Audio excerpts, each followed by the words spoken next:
recording. So good evening all. Welcome to the October 28th, 2025 City of Boulder Planning Board meeting. As usual, we're going to begin with our call to order. We have the five planning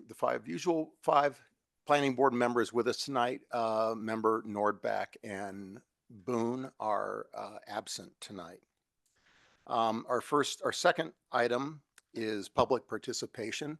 This is a time where the public may comment on any item other than our public hearing items, which we have two of tonight. So if you want to speak tonight, this will be your opportunity to do that unless you want to comment on our public hearing items, and you will do that later in the evening when we when we open those hearings and have public comment on those items.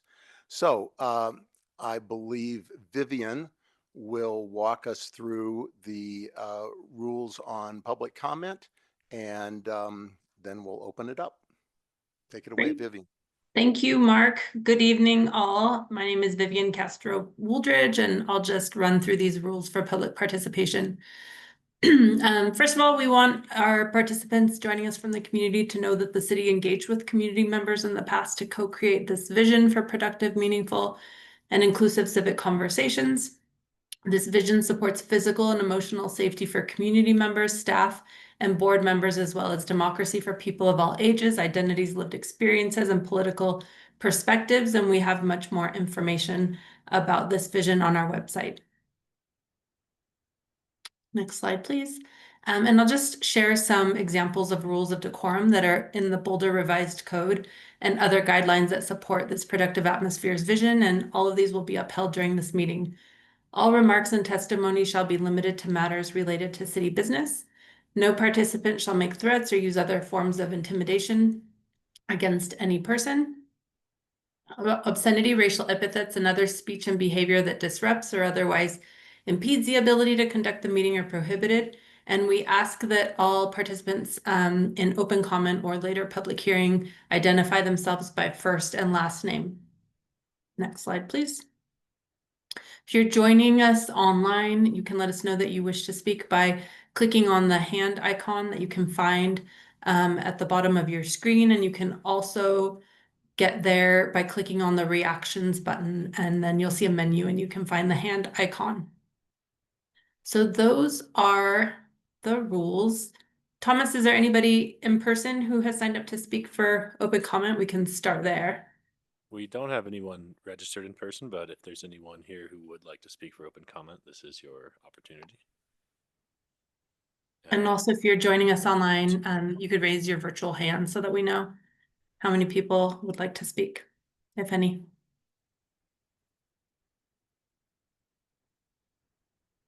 Don't see any hands online. None in the room either. None here, so I believe that we can conclude the open comment. Back to you, Chair. Great. That closes out agenda item number 2, public participation. We're going to move on to approval of minutes. We have 3 sets of minutes to approve tonight. Item 3A, the August 26, 2025 draft planning board minutes. Do we have comment, changes, or a motion to approve? Laura. Thank you. I'll just note that I did not submit any changes on this. I thought that the staff did an amazing job of capturing a very complex conversation around the BVCP future changes. So thank you to staff for that. You want to follow that up with a? I'd like to make a motion, but I don't have my agenda up in front of me. So what's the date on these? August 26th. I move to approve the August 26th, 2025 draft planning board minutes. Second. Okay, we have a motion and a second. Seeing no other comment, we'll take a vote, and I'm going to go left to right. Mason? Abstain. I was absent. Okay, thank you.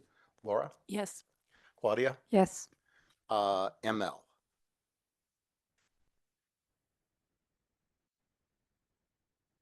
Let's see, is she? Did we lose ML?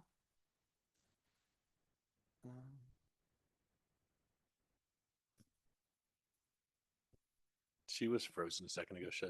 She might have left the meeting and tried to rejoin. Okay, I'll keep an eye. I don't see her having rejoined yet. okay, 1, 2, 3. Huh. Well, I vote to approve, but that still leaves us one shy. We're going to pause that agenda item and let's go to the September 16th and see if we have 4 or more of us present for that item. Was anybody absent for that one? Then I'll just note that I did submit some edits over email to both this set of minutes and the second set, the September 30th minutes. And if those were incorporated, then I am fine to approve. Right. So I would move to approve the September 16th, 2025 draft planning board minutes. Second. Okay. Mason, Yes. Laura, Yes. Claudia, Yes. has ML shown up yet? Not yet. Oh, at that meeting. Okay. Well, I'm a yes, so that gives us 4 for approval. So those minutes are approved. And then finally, we have item 3C, the September 30th, 2025 draft meeting minutes. I move to approve the September 30th, 2025 draft planning board minutes. Second. Okay. Yes. Laura, Yes. Claudia. Yes. Okay. And ML is still not there, so I'm a yes as well. So, I think I see her. She's just joining us. okay. ML, can you hear us?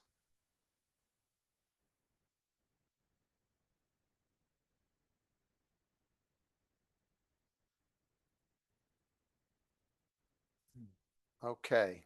ML, how about one more time? We're hoping you can unmute and weigh in on some minutes. Okay.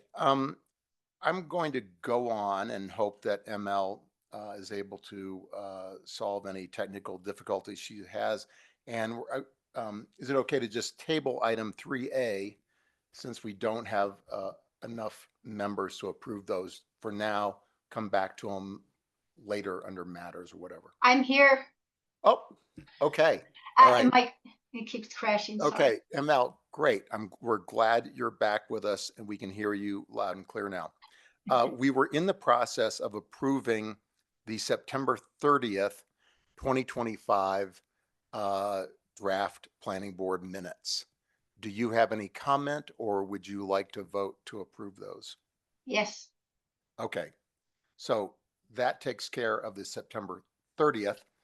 And then ML, I think you were not with us when we discussed the August 26th minutes. Laura had commented on her pleasure with how staff had captured that particular topic.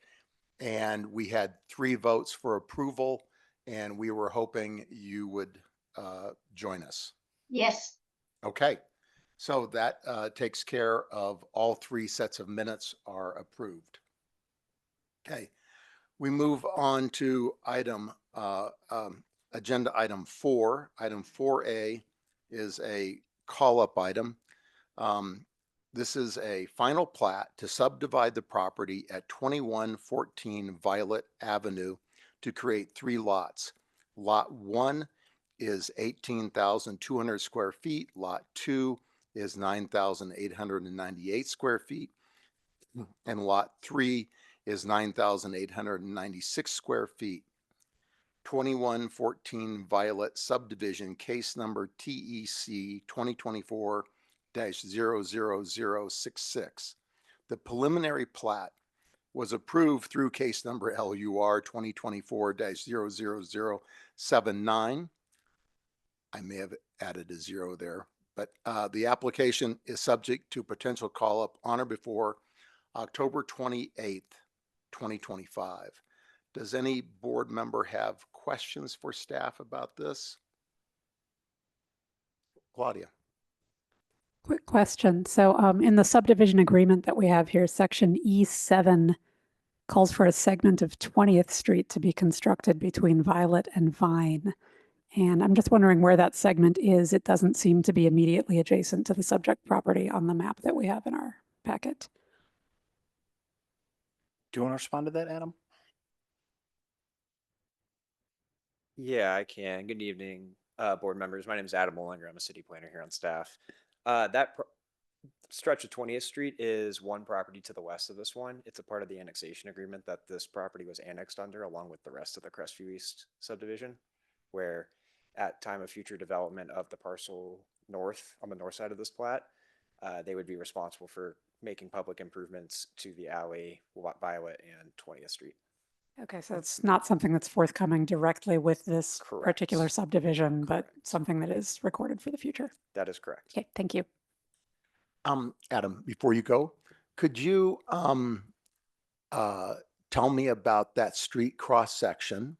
Since it's a new street, how wide is it? Curb, gutter, sidewalks? Do you have any information about that particular cross section? Are you talking about Vine? 20th, 20th. the new street to be, that's a new street to be constructed, yes? A new portion. Correct. It is, I believe it's done to the basic standards of our Mhm. local DCS. roads and the DCS. But it is been part of all the other projects that have come through up here in Crestview East. So this is going to be the same standards as all the other projects that have already been subdivided along this stretch of land as well. Okay, and you don't know about sidewalk? I can double check if you give me 1 second, but I don't know off the top of my head. Okay. I hope that there is one. Okay, that whole area is very mixed up in terms of pedestrian infrastructure is my question. Does anyone else have any questions for staff about this? Okay.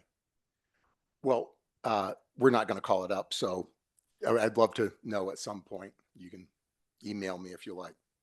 Okay. Hearing no desire to call that up, that closes out any call-up items. And ML, if I miss you, you be sure and shout out. Okay. I will. I'm holding off on my video because the program kept crashing. So Yeah. I will tentatively try again at a non-crucial moment. Okay. All right. Okay, But thanks. you just holler out, "Hey, Mark," and we'll acknowledge you. Okay.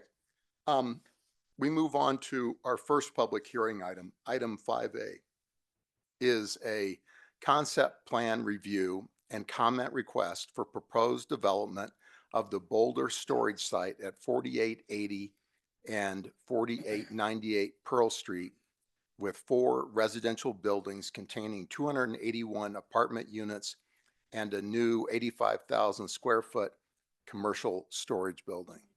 So the way this goes, just for everyone's information, is we will begin with a staff presentation from staff, clarifying questions from the board to staff, then a presentation. That presentation is usually about 10 minutes. Then a presentation from the applicant for a maximum of 15 minutes, followed by clarifying questions from the board to the applicant. We will, once that has all been taken care of, we'll go to our public hearing where the public will have a chance to comment, and then the board will deliberate and make their comments to the applicant and staff in regard to the concept review. So with that, we have Chandler up here as our primary staff presenter. So take it away, Chandler. All right. Thank you, Mark. And good evening, planning board members. I will be presenting on the 4880 Pearl Street concept review reviewed under LUR 2025-00035. I'm going to try to go kind of quickly because it's kind of complicated and I don't have much time. So the concept plan and purpose with which you're all familiar is to review a general development plan and provide feedback to the applicant before they submit an official development review application. There's no formal action on behalf of the board tonight. In terms of public notification, a written notice was sent to property owners within 600 feet of the site. Notice was also posted on the property. Staff has not received any comments from neighboring community members to date. In terms of location, as you can see here, the approximately 7.1 acre site is located just east of Foothills Parkway on the south side of Pearl Street and west of 49th Street. The site currently contains a self-storage business with 2 large one-story buildings on the northern portion and approximately 32 one-story storage buildings dispersed across the remainder of the site. There are a few trees scattered along the boundary of the site, but otherwise the site is completely paved with no natural features. Adjacent uses are a mix of manufacturing, car sales, personal service, restaurants, gyms, and other small businesses. The southwest corner of Valmont Park sits across the Goose Creek Greenway, which runs along the northern property boundary. There are no existing residential uses within close proximity to the site, the nearest being north of Valmont and west of the railroad tracks in Boulder Junction. This is just another image showing a bit broader context of the site's location.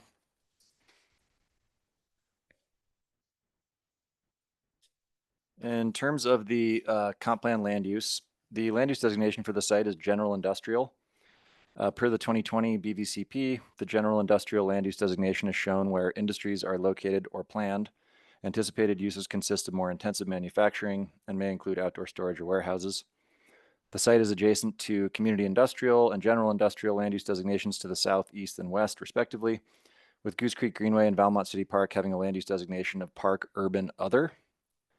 Urban parks provided by, the definition for Park Urban Other includes urban parks provided by the city, including pocket parks, neighborhood parks, community parks, and city parks, as defined in the Parks and Recreation Master Plan. The land use designation for the area across the Goose Creek Greenway to the northwest is mixed use industrial, or MUI, which is intended to integrate diverse housing, commercial, and retail options into industrial areas to create vibrant, walkable working neighborhoods that offer employees, employers, and residents a variety of local services and amenities. Existing residential is located to the north of the MUI area. These are just the land use designations of the site and the surrounding land use designations. I put these up here just to show general industrial as being a fairly limited and intensive land use designation. Also that Park Urban and Other includes lands used for a variety of active and passive recreational purposes or flood control purposes. Community industrial, similar to general industrial, does not mention residential uses in its definition, whereas mixed use industrial does specifically mention residential. So this is a map taken from the East Boulder Subcommunity Plan. The project site is located within the boundaries of the East Boulder Subcommunity Plan, which identifies the future use of this area as general industrial, consistent with the comp plan land use designation. Adoption of the, I'm going to say EBSP, that will be the acronym for tonight, or initial rather. Adoption of the EBSP resulted in the comp plan land use map changes for approximately 250 acres that were previously designated as light industrial to mixed use industrial and mixed use transit oriented development. These areas are identified in the EBSP as areas of change and are intended to bring new opportunities for integrating residential, commercial, and retail workspaces and places with existing subcommunity businesses and workplaces. So as you can see here, the subject site is not located within an area of change. So this also comes from the EBSP, and I'm just going to kind of read the underlined parts which were emphasized in the memo. So this is regarding areas of change, and it says that the land use plan maintains 180 acres for general industrial use. East Boulder is the only subcommunity in the city with land designated for general industrial use. As other areas of the subcommunity evolve to more mixed use environments, the value of the industrial lands and how they continue to contribute to the city becomes more precious. As the city continues to evaluate and guide change across the city, future planning efforts may utilize the mixed use industrial land use designation to integrate priority areas for integrating residential uses into industrial neighborhoods, while preserving community, light, and general industrial designations for areas of the city that will continue to offer primarily industrial, manufacturing, flex, and supporting service uses. In terms of the zoning, so the zoning of the site is IG, or industrial general. residential uses are allowed in the industrial general zone district. They're allowed pursuant to a use review and are subject to conditional use standards found in section 963A. These standards state that in the IG zone, dwelling units may be constructed only on a lot or parcel that meets one or more of the following requirements. The two that would potentially apply here is residential use is consistent with the land use plan or map in an adopted subcommunity area plan, or at least 1/6 of the perimeter of the lot or parcel proposed for residential development is contiguous with a residential use that includes one or more dwelling units, a residential zone district, or a city or county owned park or open space.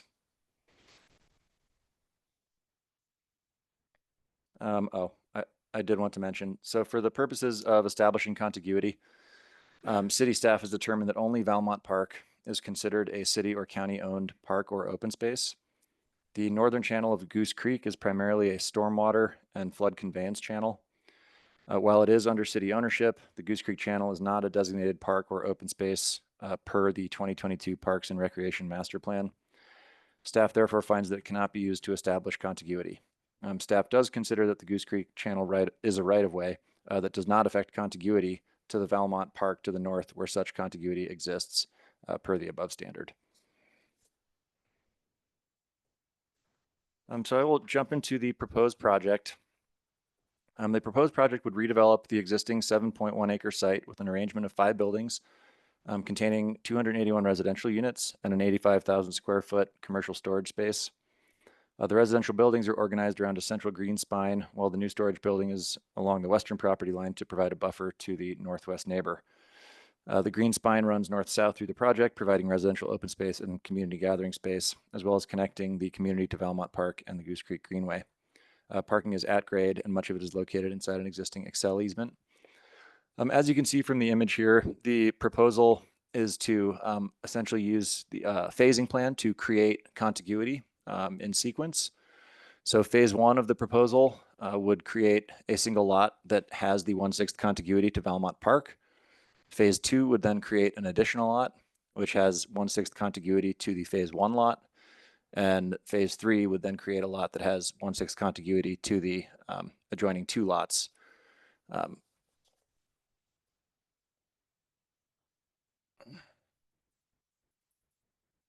The open space for the project is shown primarily along the multi-use path and within 2 central plaza areas located between the residential buildings. The site plans depict a swimming pool in the southern open space plaza and seating and other amenities along the multi-use path. All of the proposed parking is surface parking with a mix of 50 carport spaces, 63 garage spaces, and 213 uncovered surface spaces located along the sides of the private drive, as well as in a surface parking lot on the south side of the site. That's a total of 326 spaces shown. The application materials do not provide specific information on bike parking or TDM measures, but states that ample bike parking facilities will be provided throughout the site, and that it is possible that eco-passes will be provided to residents to encourage them to use the bus system. These are just some renderings that were included with the application and shown in the memo as well. I'm not going to jump too far into building design in this. I did describe it briefly in the memorandum. The materials list is not provided, but they did provide some character images just to show the general architectural character of the structures. This diagram shows kind of a breakdown of the proposed land uses. So as you can see here, there's the residential buildings, which are split from studios up to 3-bedroom units, and in this rendering appear 4 to 5 stories in height. And then there's the L-shaped commercial storage building on the northwest corner of the site. So I'm going to jump into the key issues for discussion. There are 3 key issues. These are the same as were in your memo packet. The first key issue is whether the proposed concept plan is consistent with the land use map and on balance with the goals and policies of the BVCP, particularly those that address the built environment. Key issue 2 is the project generally consistent with the East Boulder Subcommunity Plan? And key issue 3 is, does the planning board have feedback for the applicant on the proposed use and conceptual site plan? So for key issue 1, just a reminder that the site review criteria state that in applying this, the approving authority shall consistently interpret and apply this criterion and consider whether a particular goal or policy is intended to be applied to individual development projects or is to guide city policy decisions, such as regulatory actions. The BVCP does not prioritize goals and policies, and no project must satisfy one particular policy or goal or all of them.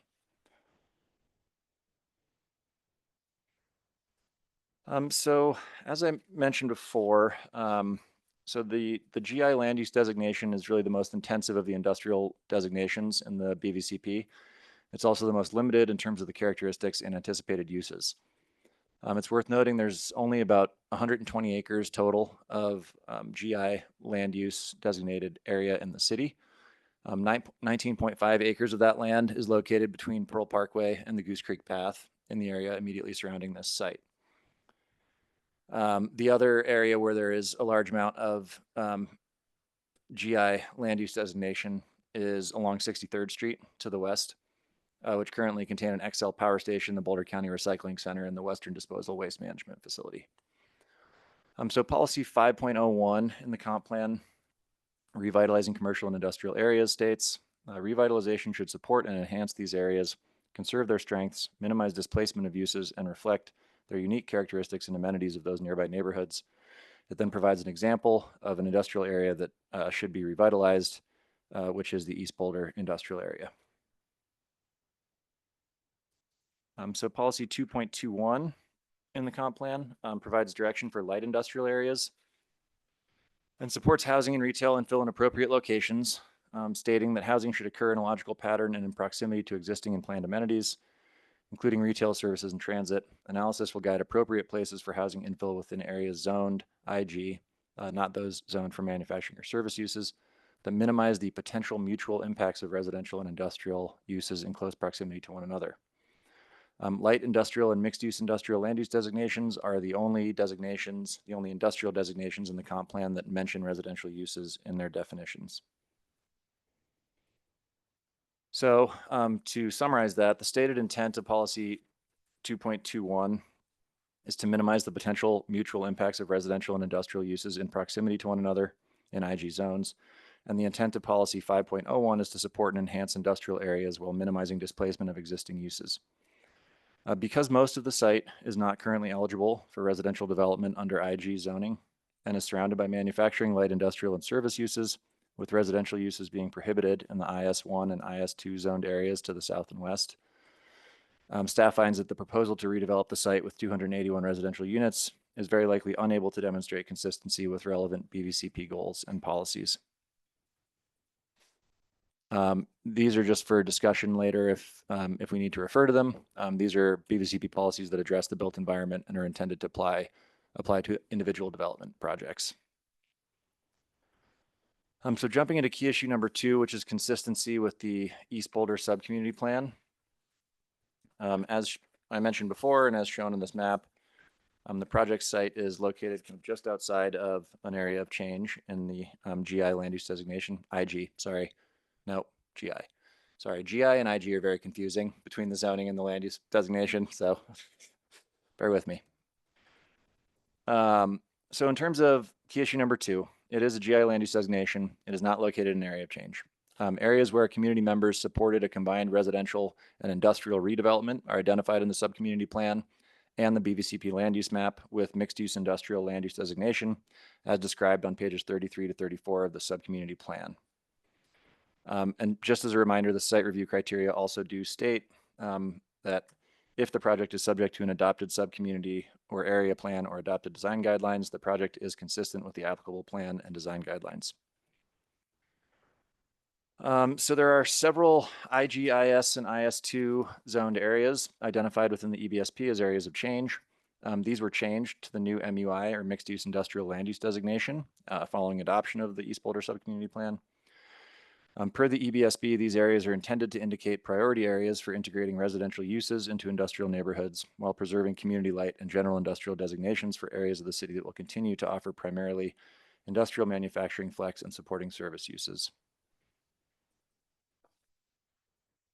In terms of the site context, and really this is kind of where a lot of staff's findings regarding consistency with the EBSP come from. So the surrounding GI designated IG zoned parcels, which are about 12.5 acres, not including this site, are either publicly owned, the city yards, or they're currently ineligible for residential development. So staff has found that proposed development of this site with residential would immediately open about 3 adjacent acres to residential development by creating contiguity. When you combine this site with the adjacent sites, that's about 50% of the total IG area between Pearl Parkway and Goose Creek Path. The potential impact of residential on this site would be that approximately 16% of the total GI land area in the city could become eligible for residential development in relatively short order. And when I say the 16%, that's the entire area between Pearl Parkway and Goose Creek Path. So considering the EBSP policies and implementation measures related to housing and industrial areas, as well as the broader context of the area surrounding the site, staff finds that because most of the site is not currently eligible for residential development under IG zoning standards, is not located within an EBSB area of change, and is surrounded by manufacturing, light industrial, and service uses, the proposal to redevelop the site with 281 residential units would likely be unable to demonstrate consistency with relevant EBSP goals and policies. Key issue number 3, this is just kind of open-ended, but I will just mention a few zoning considerations as part of this. So this is whether planning board has feedback on the proposed use and conceptual site plan. So in terms of the proposed use, and this is outlined in the memo as well, but it's just worth pointing out. So the conditional use standards in 963A2A in the Boulder Revised Code state that dwelling units may be constructed on a lot or parcel that meets one or more of the following requirements. I read 2 of them before. In this case, the requirement that the applicant is trying to comply with is the contiguity requirement, which requires that at least 1/6 of the perimeter of the lot or parcel is contiguous with a residential use that includes 1 or more dwelling units. Section 963A2 includes additional standards for residential uses in the IG zone, including buffering from adjacent land uses, demonstration of environmental suitability, construction standards for noise mitigation, and declaration of use requirements.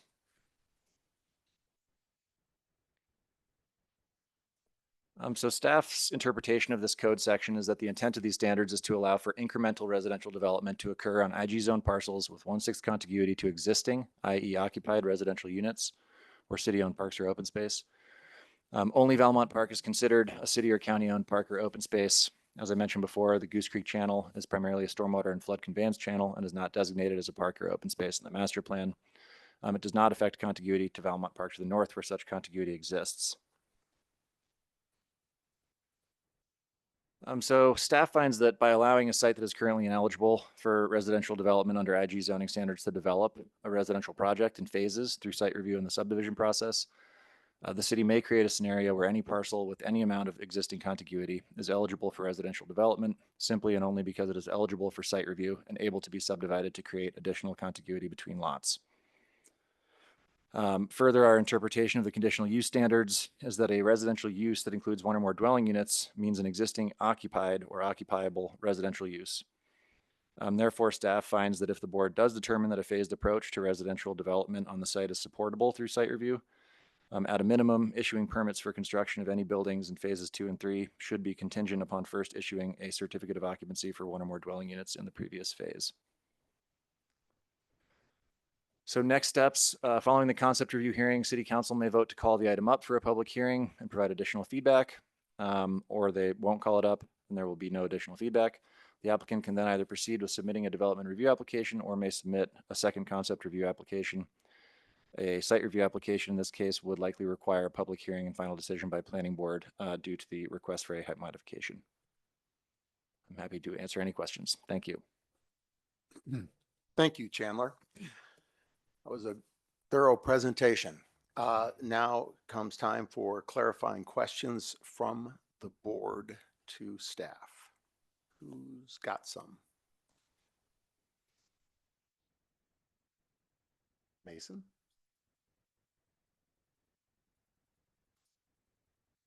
Just 2 really quick ones. As far as open space requirements go, it looks like part of the open space, I don't know if you can pull that slide up. was the green space behind the commercial building. Do you have a sense of what percentage that was accounting for? I do not. Yeah, I can defer to the applicant for that. Okay, great. And then this area is part in the ESBP. It is part of the area that's for future study. Do we have a sense of when that future study would occur? I don't, but we do have comp planning staff on the call. So we have Kathleen King and Christopher Johnson from Comprehensive Planning on the call as well. I'm not sure if one of them would like to respond to that. Let's see if my video, there we go.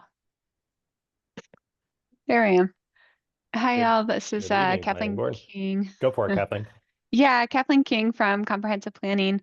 Yes, there's a couple of sites that are called out in the sub-community plan as areas for future study, where issues of connectivity were thought of as needing a more robust understanding. In particular, I don't think that those areas were really talked about in particular for land use. So I think the areas for future study that you're referencing in the comp plan was more about connections, but I will look that up right now. And I don't know, KJ, if you had another thought about that. I don't have anything in additional to that, so we will do a little bit more digging and see if we can refine our response. Great, but it seems pretty clear that it's not in any immediate term. That is correct. Great. Thank you, Mason. Laura? I just have one for Kathleen and Christopher since you're on the line. Hi, Kathleen and Christopher. Do you remember in the East Boulder sub-community planning process why this area that is south of Goose Creek was not considered for an area of change or was not decided to be an area of change? Yeah, I think over the course of the project, we looked at a couple of different areas throughout the sub-community and tested different areas for change. And I think the idea of the general industrial use south of Pearl was something that the working group discussed and staff discussed as being something that could be valuable in the future as these areas change. But certainly the entirety of the subcommunity was considered. And then the working group and community and staff really honed in on the couple of areas where there was consensus about, I think, a level of comfort for seeing change, particularly for introducing residential into these areas. Thank you. And then one more. So the areas of change that were identified, those are subject to a form-based code. And as I recall, that form-based code, tries to meet the intent of the area plan in terms of mix of uses and what's on the ground floor and all of that kind of thing. If this parcel were to redevelop as primarily residential, would it be subject to the form-based code or any other standards beyond a general industrial parcel? I might be able to answer that, but it's probably Charles or Chandler. Yeah, I can answer it. It's not located within the form-based code overlay. And I apologize that I didn't explicitly say that in my presentation. But yeah, it would be subject to site review standards. But there aren't any additional. Yeah, so there, that hatched area is the East Boulder sub-community plan form-based code overlay area, which is just across Goose Creek. Okay, thank you.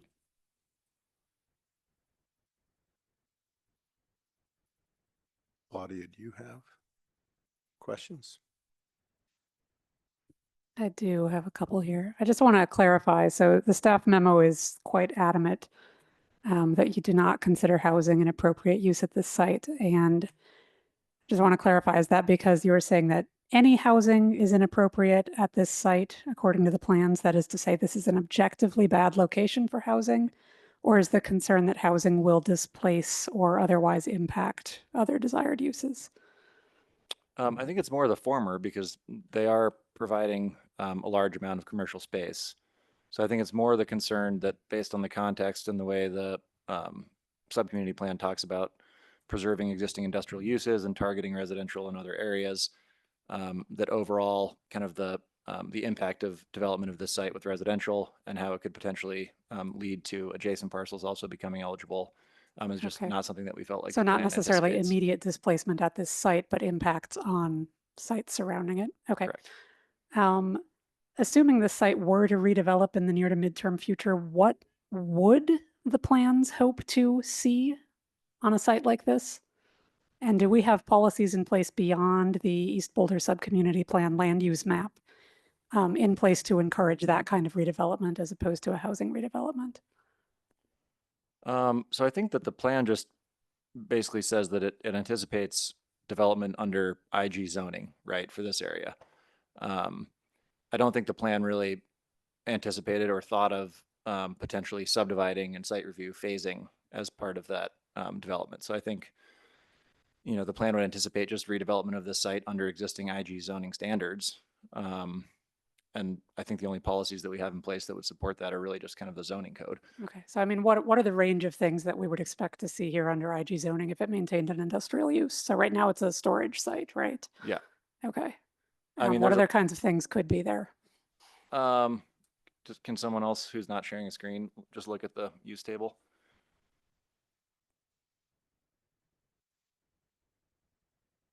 Yeah, I mean, warehousing and manufacturing are the only ones that the comp plan talks about, but there are lots of other additional uses that are allowed.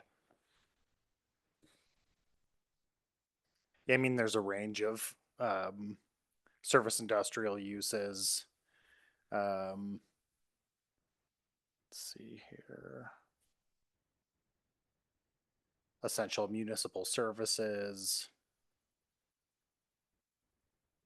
There's some outdoor recreation and entertainment uses that would be permitted, limited retail, like I said, service uses, some vehicle related uses, storage distribution, wholesaling uses, commercial kitchens, recycling facilities, light manufacturing, general manufacturing, building and landscape contracting. So kind of a range of.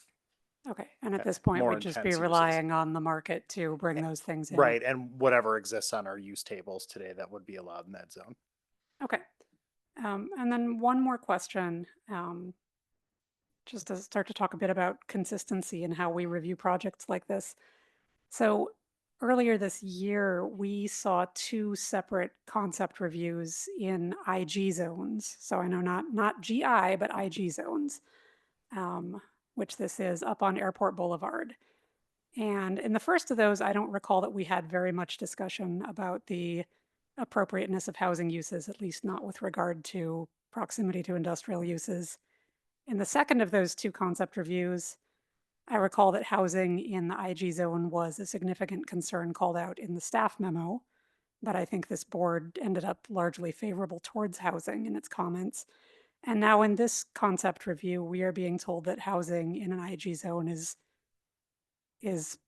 a big problem, right? So I understand that concept reviews are not binding, but we are, as this board, supposed to be making consistent findings, giving consistent advice, et cetera, as we interpret plans and codes.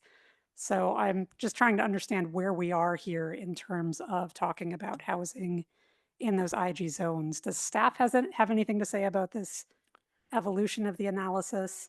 And does the city attorney have any guidance in how we approach this kind of thing? Yeah, I mean, I think, the thing that this concept review really highlighted for us is that it really it's all about context. I don't think that we have it's not one position, either pro or against housing in IG. It depends on the underlying land use because IG does have several different potential land use designations that underlie it.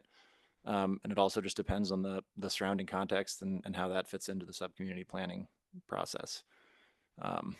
So not to be like wishy-washy about it, but I do feel like in this case, it really is a question of the overall context in this particular site with all of the different factors included. Is there any legal guidance to be added on top of that, Helen? I I generally agree with what Chandler said, and you are of course correct. You are required to apply the criteria consistently, but you also have to apply the facts of a specific application, the surroundings and what's actually proposed, and underlying land use and so forth for the area. I don't see ML's hand up just yet, and I have a follow-on question, so I'm going to ask my question. My hand is I'm up, sorry. but I'll wait for your question. Oh, okay. All right. There. Now I see it. Okay. Were you done? Okay.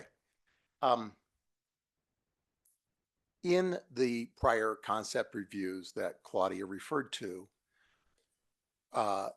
those were IG zones, but as I recall, those were not GI designations in the BVCP land use map. Is that correct?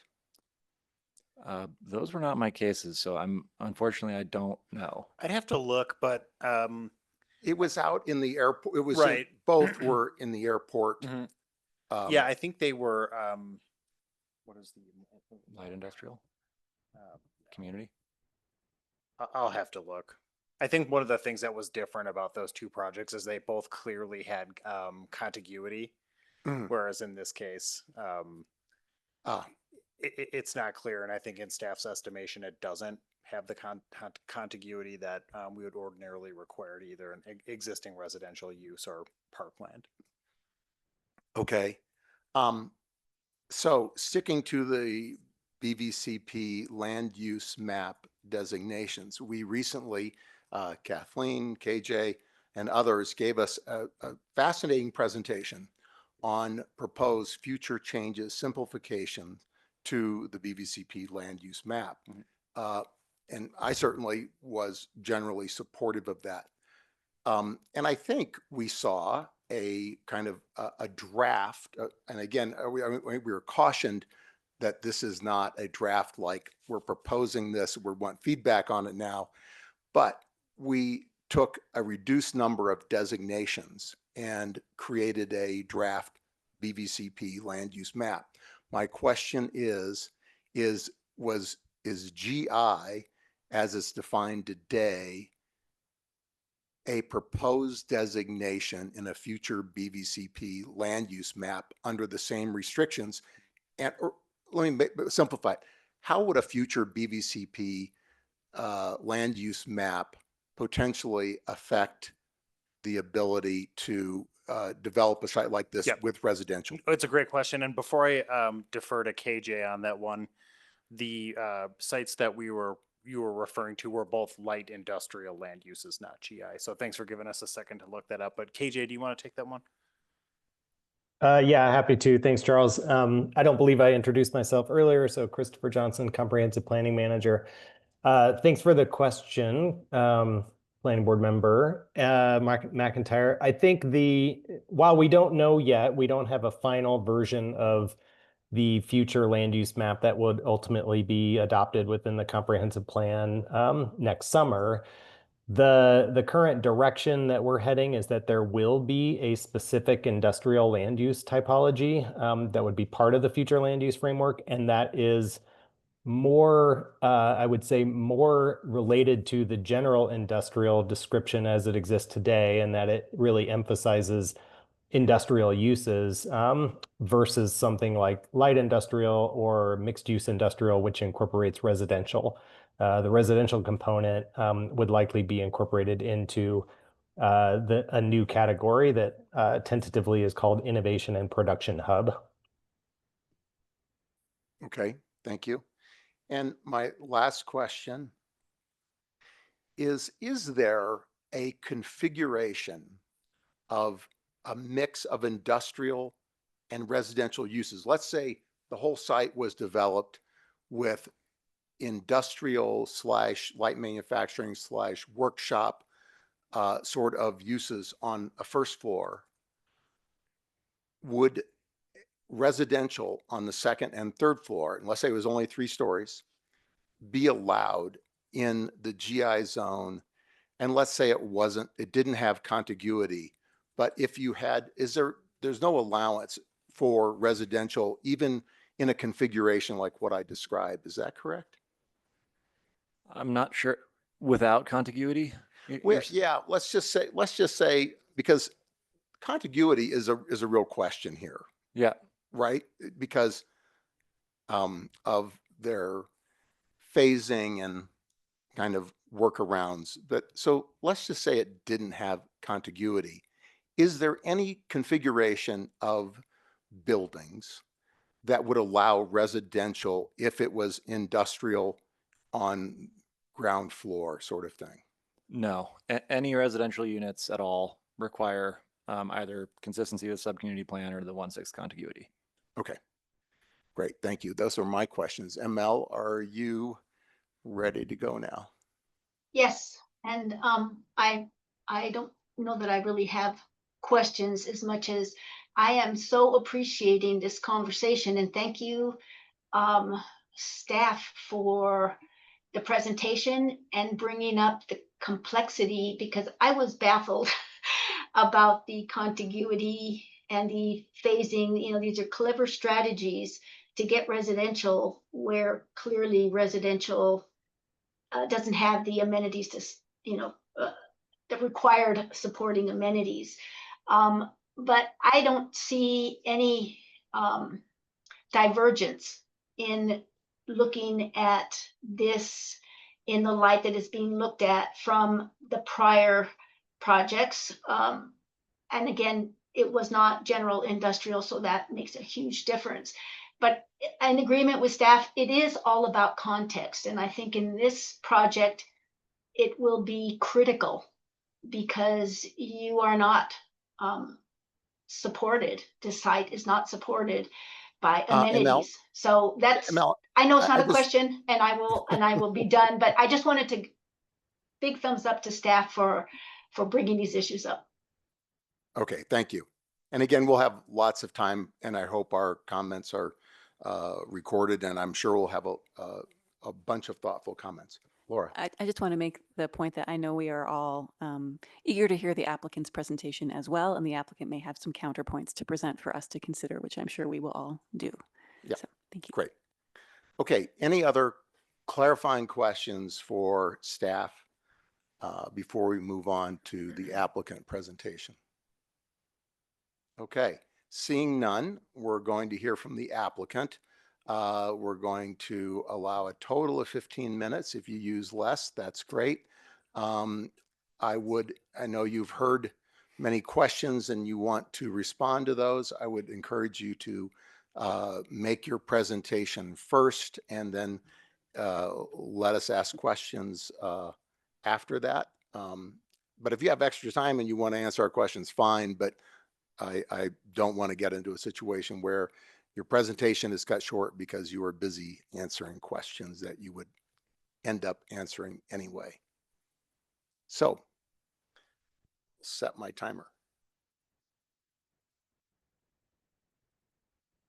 Oh, well, and okay. Just get this set up here. Give me a second.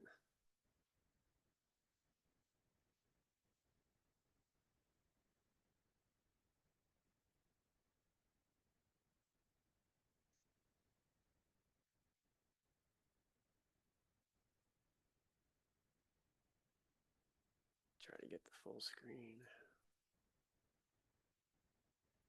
But this is hiding it. Now let's just go from here. Okay, hey, I'm Pete Weber. I'm with Coburn Architecture. Here to talk about 49th Street. I want to introduce a couple other folks that are here from the ownership team. Jarby Worcester is with TCR, potential developer for the site.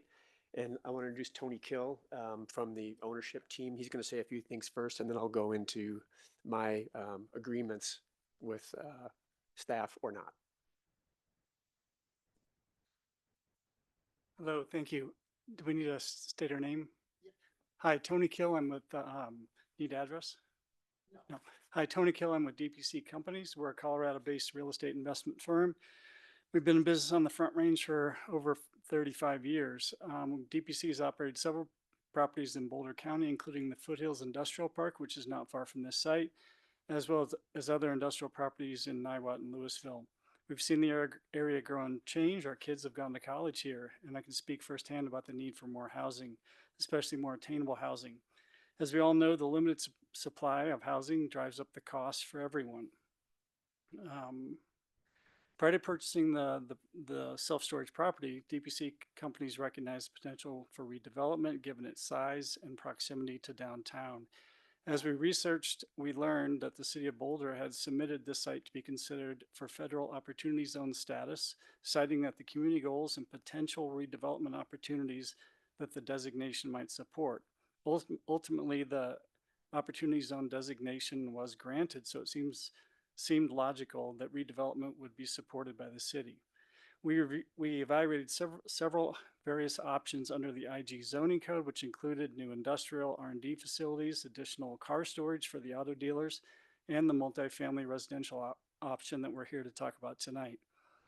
Due to the high cost of construction and limited size of the buildings that we could fit on the site, the economics of industrial and research development type developments, it simply does not work in this market today. Redeveloping the self-storage and the existing self-storage into a new vertical structure and combining that with residential use, the residential multifamily proved out to be the most economically feasible. Early on, because of the changes to the IG zone for residential were somewhat recent, we were looking for clarity on how it would be applied. We attended meetings in the City of Boulder offices of Charles Fierro and Brad Mueller. At the meeting, we discussed the IG zoning and specifically residential uses on this site. At the meeting, they explained that council had made housing a top priority, and they agreed that assembling more sites could be beneficial to make our plan work. And we did later purchase the corner parcel at the corner of Pearl and 49th to enhance our contiguity. They noted that the review process would be lengthy, but the general feedback was positive for redevelopment for residential. After purchasing, we engaged Coburn Architects specifically because of their local knowledge and familiarity with the Boulder process. We worked with Coburn to develop the multifamily plans and had a pre-application review with planning staff. The initial feedback we got for the redevelopment concept at that time was generally positive. We exchanged several emails back and forth with Chandler to discuss the contiguity and ultimately the phasing of the project, which he supported at the time. We're very surprised now to, for all the negative feedback we received, or the applicant received, and we feel that it's a complete flip-flop from where we were at pre-app. At no point in the pre-application notes or discussions with staff was it mentioned that this site was outside an area of change noted in the East Boulder Subcommunity Plan, nor that areas not specifically noted as an area of change were to be considered an area of no change, which seems to be the position the staff has taken now. Further, based on our research around the adoption of the East Boulder Subcommunity Plan, we do not believe that was the intent of the city officials. The East Boulder Community Plan specifically states, this plan represents a future vision for the sub-community. It is not intended in the near term to prevent property owners from improving the property or using the property in a manner consistent with the underlying zoning. It seems in this case, staff is placing the East Boulder Sub-Community Plan above our deeded zoning rights. It is our position that a planning board believes that this is an area of no change, then they are effectively causing a down zone without notice of our land or for our land. We're aware of Boulder's desire to preserve existing uses, specifically community services, manufacturing, research, and development. The property does not have those users or those uses on site. The redevelopment plan actually reincorporates the existing self-storage into a more efficient vertical manner. The staff goes on to explain that we need to preserve industrial uses in order to limit the number of trips out of Boulder by its residents to obtain basic services. What about the environmental impact of trips by its residents, by all the employees who work in Boulder but are forced to find housing in other communities and commute back and forth every day? I've never heard anyone state that it's difficult to find a coffee shop, a brew pub, or service their car in Boulder. What I hear is that they can't find housing. If staff is concerned about traffic and the essential needs of employees, allowing more housing in Boulder is the obvious solution. Thank you very much. I'd like to turn this over to Peter Coburn, and he'll present his vision for the redevelopment. Thank you very much. Thanks, Tony.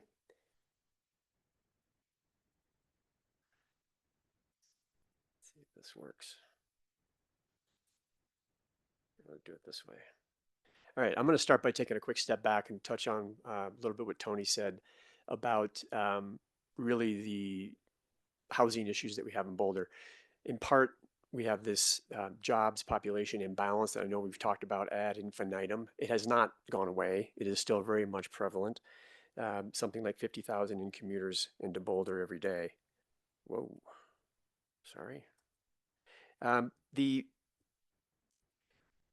part of the solutions set that the city has identified for helping with this jobs population imbalance is to address changes to the industrial zones, specifically the IG zone. Most recently in 2023, the density, residential density possible in the IG zones has increased greatly, not quite doubling the potential, but depending on how you configure your project, increasing it quite a bit, 0.3 to 0.4 FAR. And that's just 2 years ago. So we're trying, aren't we, to get more residential and industrial zones.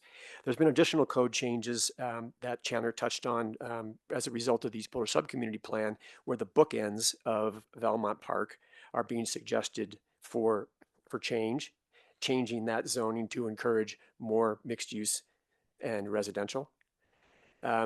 Here's the form-based code that is now in place, identifying again those two bookends of Valmont Park going up to 4 stories and a mixture of use possibilities. This is how our site relates directly, 100 feet across the Goose Creek Greenway. We're right there. What is so different after all about this site than what's across the Greenway?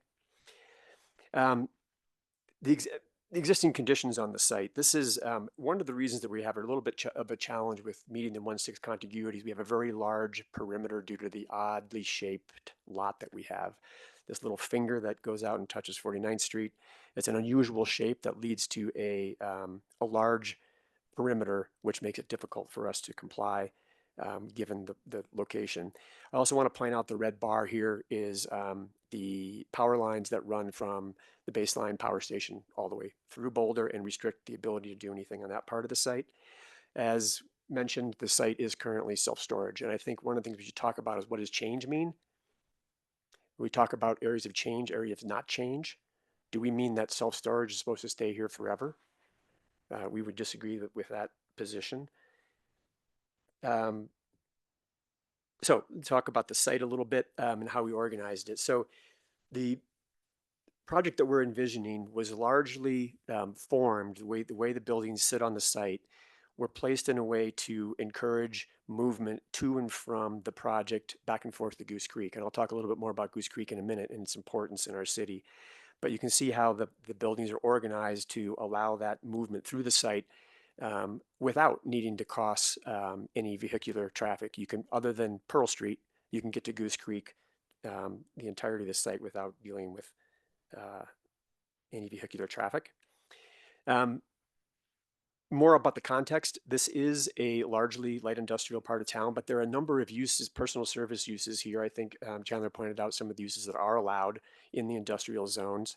There are places, there are a couple of breweries, there's a cidery, there are several gyms, places to salons and such to get your hair done.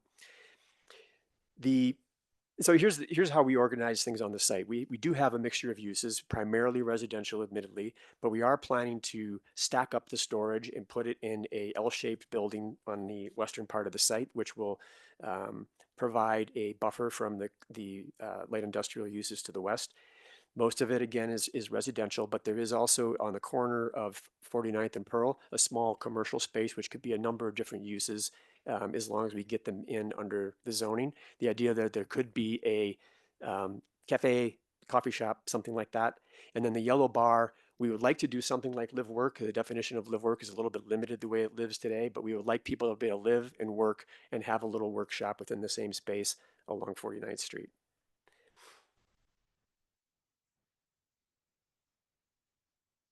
Come on.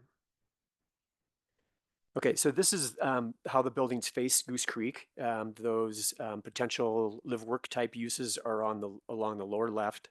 3- and 4-story buildings facing Goose Creek, trying to go for an architecture that kind of utilizes some of the light industrial aesthetic. This is the self-storage building on the right, and then the primarily residential with that little retail space on the lower level on the left. And the vehicular circulation through the project lives really at the perimeter. We're trying to, we have that restriction related to the power lines where we cannot build. So we tuck the parking at the back and around the sides. One of the great benefits of this is that it frees up the center of the site, makes it entirely car free. So we can have this pedestrian circulation that I talked about moving through the site. There are several green spaces that are linked together, but with this path that leads us over to Goose Creek. This is the one closest to Goose Creek, a little plaza area. This is how we've depicted it. You can see the path running through it, combination of green and hardscape. This is in the middle of the site. This particular one has the ability, it does touch the road there, so it has the ability to act as a little bit of a mobility hub for Uber and Lyft pickup and drop off. And then at the far west, to the south of the project, is a pool area surrounded by the C-shaped building, and then a green corridor that's on the right. And some images of that. This is that green corridor looking to the north with the entrance to the pool area on the left. And here's how that might work, kind of cutting through the building. So again, the entire thing is interconnected without dealing with vehicular traffic. Architecturally, we do plan to try to give a nod to the kind of funkier, more light industrial aesthetic.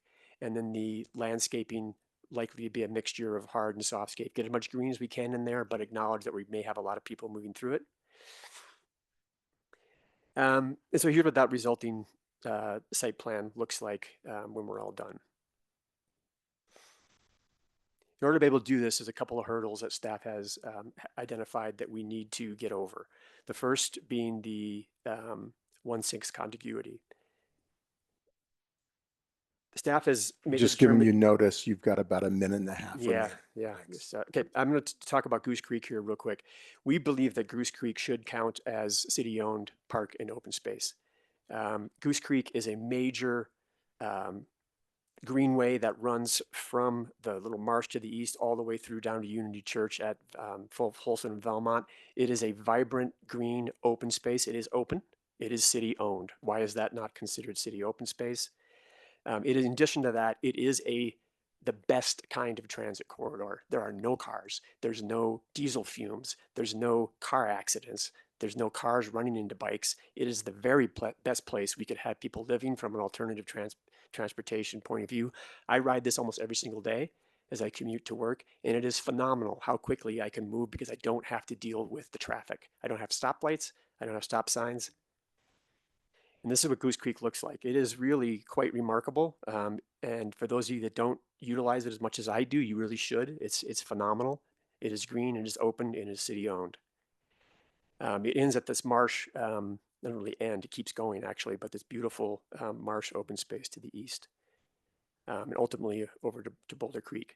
So next piece to talk about here, I must point out that it is also supported by the East Boulder Subcommunity Plan, which talks specifically about improvements and the future character of the Goose Creek Greenway.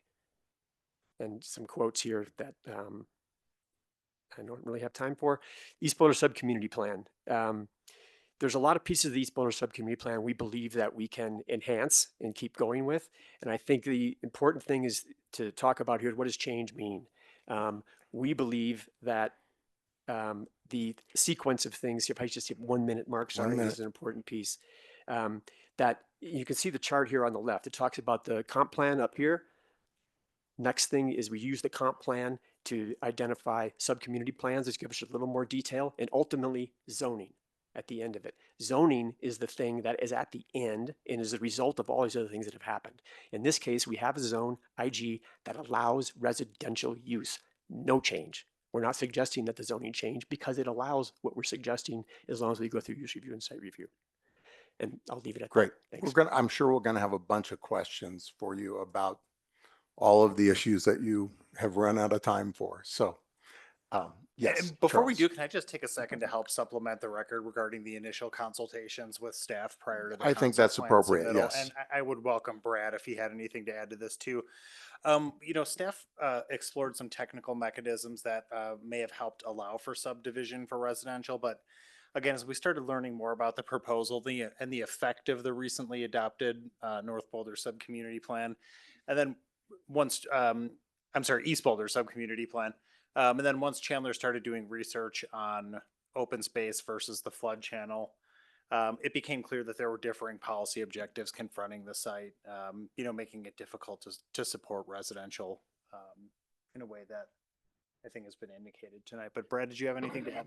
No, I'll just add that I've been doing this for a couple decades, and so has Charles. And we are very careful in pre-application meetings to not suggest that staff supports or doesn't support something. And at the end of the day, it doesn't matter what we support or don't support. It's what the code supports. And in a quasi-judicial setting, it's what you all in council does. So, our job is to try to raise any red flags as we know them in a preliminary conversation, but also especially talk about process and answer questions, which a lot of that conversation focused on the mechanics of sequencing and some things that we, certainly spoke to a possibility, but that was certainly not representative of comprehensive review. Just want to make sure that that distinction is understood by the board. Thank you. Sure. Laura? I just want to ask a follow-up question to staff, just to make sure I understand the contiguity issue. If Goose Creek is not considered to be useful for contiguity purposes and it's only the contiguity to the city park, does that phase 1 parcel have 1/6 contiguity or not? To the park, yeah. Yes, I believe the phase 1 establishes 1/6 contiguity to Valmont City Park. To just the park. Okay, I wasn't clear on that. Thank you. Good question. I was not clear either. Okay, so now is time for clarifying questions to the applicant. And who's ready? And ML, I don't want to shortchange you this time. So if you're ready, I'm looking up there.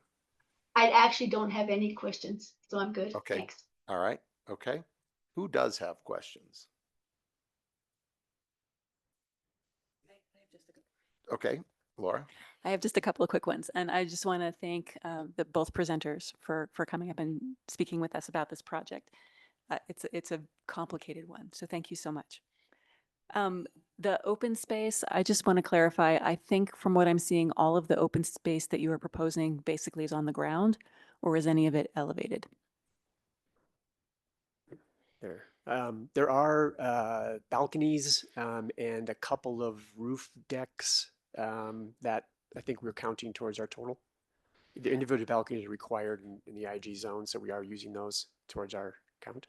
Okay, but the major spaces like the courtyards, the pool area, those are ground level? Yes, everything I showed you is at ground level. Okay, and with the pool area, I couldn't quite see, is it open or is it enclosed in some way? What is can you show us that slide again Sure. and talk about what the pool area is like?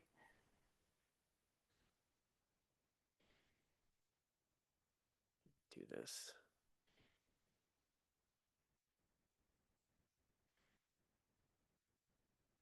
You had a rendering and I Yeah. wasn't sure exactly where the pool was in that Oh, it's rendering. beyond that view. Sorry, it's persnickety.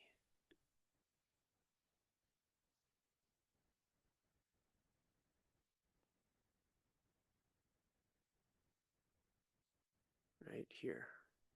Okay, so the main circulation path is on the right there, running between the buildings in this area here.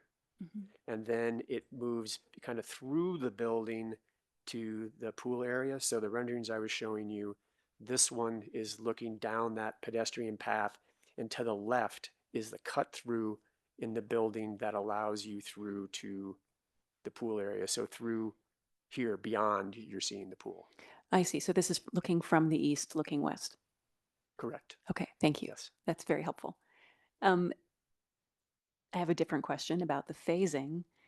Which of the buildings would be constructed first, or are you thinking they would all be constructed at the same time? Well, if we utilize staff's analysis, we would not be able to construct all the buildings at the same time, which is problematic for our developer friends.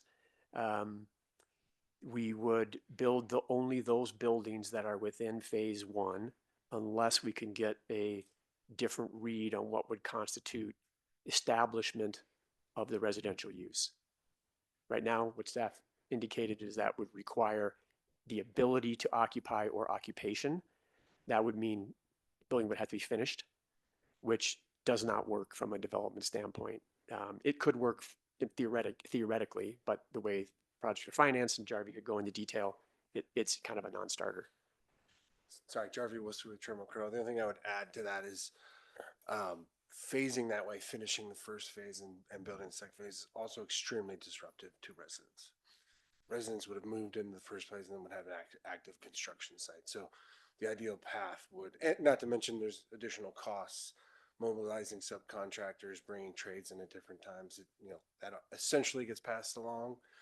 It would be extremely disruptive. Okay, thank you. I might just add that continuity to Goose Creek would allow us to do it in 2 phases.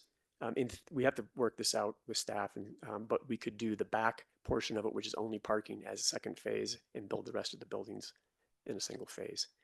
Again, Okay. details to be worked out. If we could. Thank you. That's useful to know. And I have just one more question. Your amenity spaces in the residential building, like the workshops, are those intended as residential amenities only, or is there some thought that they would be public or public access in some way? The reason why I'm asking is because they appear to be the same color in your drawings as your commercial space. So I wasn't quite sure what's the distinction between your commercial space and your amenity space. Yeah, go ahead.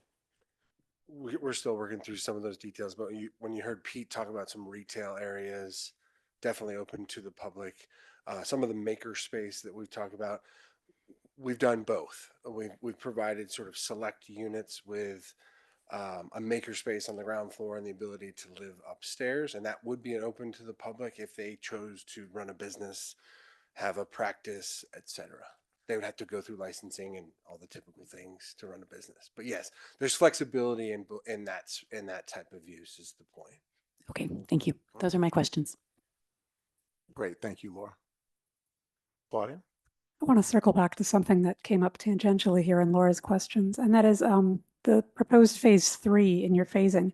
Is that all parking? In that phasing diagram, yeah, it's all parking. Okay, and then a question for staff, if that's the case. My understanding is a principal parking facility is an allowed use in IG. How is this different from a principal parking use? Well, now that the code's been changed to not require parking, that's an interesting question. I mean, previously we would have considered it accessory to residential because it would have been part of what they were building to meet the parking requirement. But I suppose it could be considered parking as a principal facility and be totally independent. I'm just curious if that would have any bearing on the contiguity question, if they were not trying to establish a residential use in that phase. Well, because of the site size, it's required to go through site review. And because it's required to go through site review, it can't subdivide without going through site review. So they couldn't just subdivide off a little chunk and build a parking lot and then change the contiguity.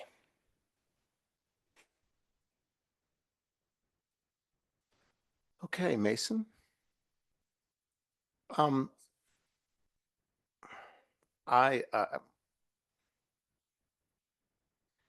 you describe or characterize the market for industrial space in Boulder currently with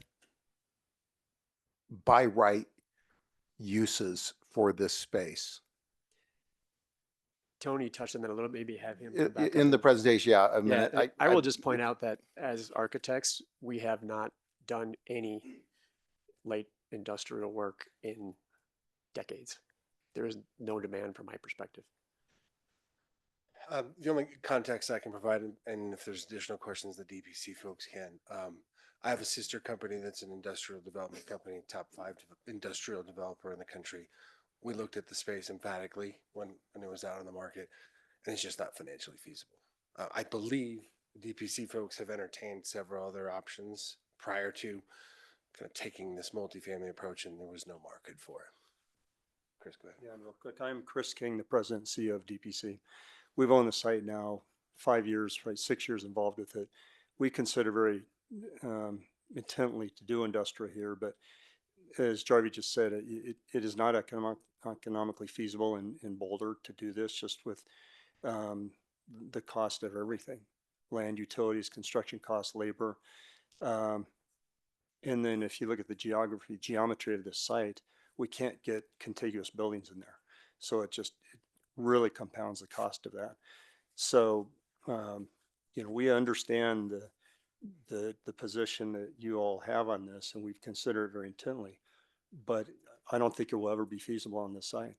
It's just, you can't get any kind of sizable buildings here between utilities, setbacks, and everything goes with that.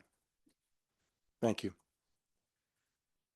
I have a question for staff, and that is, if the Goose Creek Greenway was considered to be in the same category, vein, qualification as Valmont Park or other linear open spaces that the city enjoys, would the 1/6 contiguity requirement be fulfilled without phasing, or would it still require phasing for development with residential? I would probably defer to the applicant, but I believe Pete just said that it would still require 2 phases.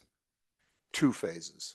Yes, 2. I think I might actually have a diagram here that shows that I put at the back, anticipating this question.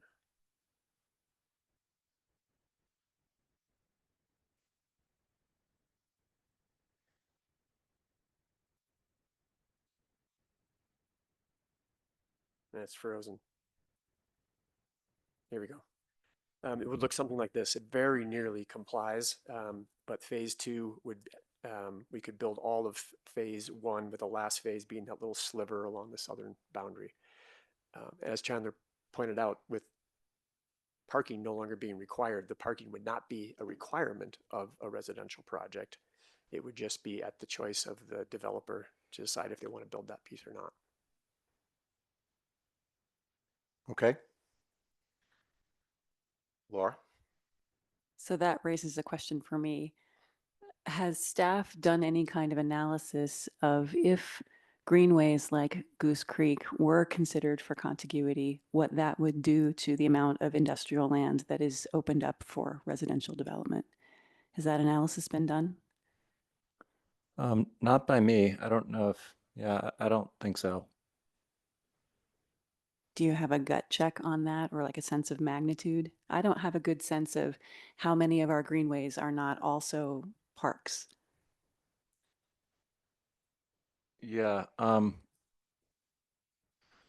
mean, the Parks and Recreation Master Plan is somewhat indicative of that, because it does have, like, some areas of greenways are shown as being part of adjacent parks and others are not. But no, I don't have a gut check. That would, I mean, we'd have to work with like GIS and long range, I think, to come up with some numbers on that. Okay, thank you. It's a good thing we're in concept review. Okay. Last call for questions for the applicant. Okay, we're going to close that portion. And before we open the public hearing, someday I'm going to remember to do this at the beginning of every public hearing. I want to ask board members if anyone has any conflicts of interest, potential conflicts of interest, or ex parte communications that they would like to divulge. Okay, seeing none, that takes care of that. We will. Okay.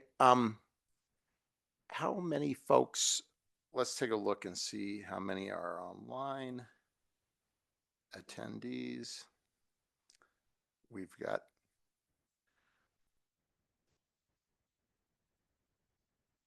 I'm going to bet we have 3 or 4 speakers. But if we want to, it's a convenient time. So we're going to go on a quick break. It is, we'll come back at 7:33. And then we'll begin our public participation.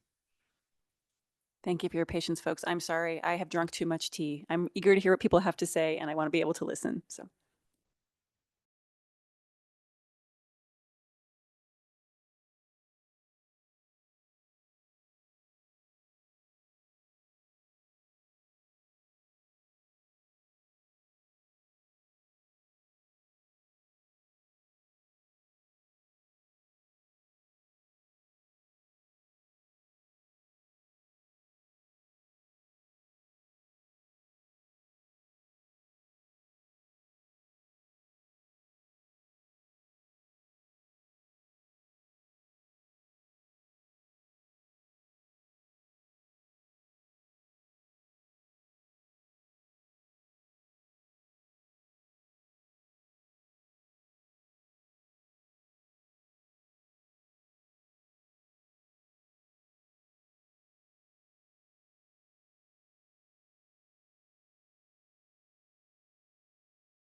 Okay, good evening. We're going to call our meeting back to order.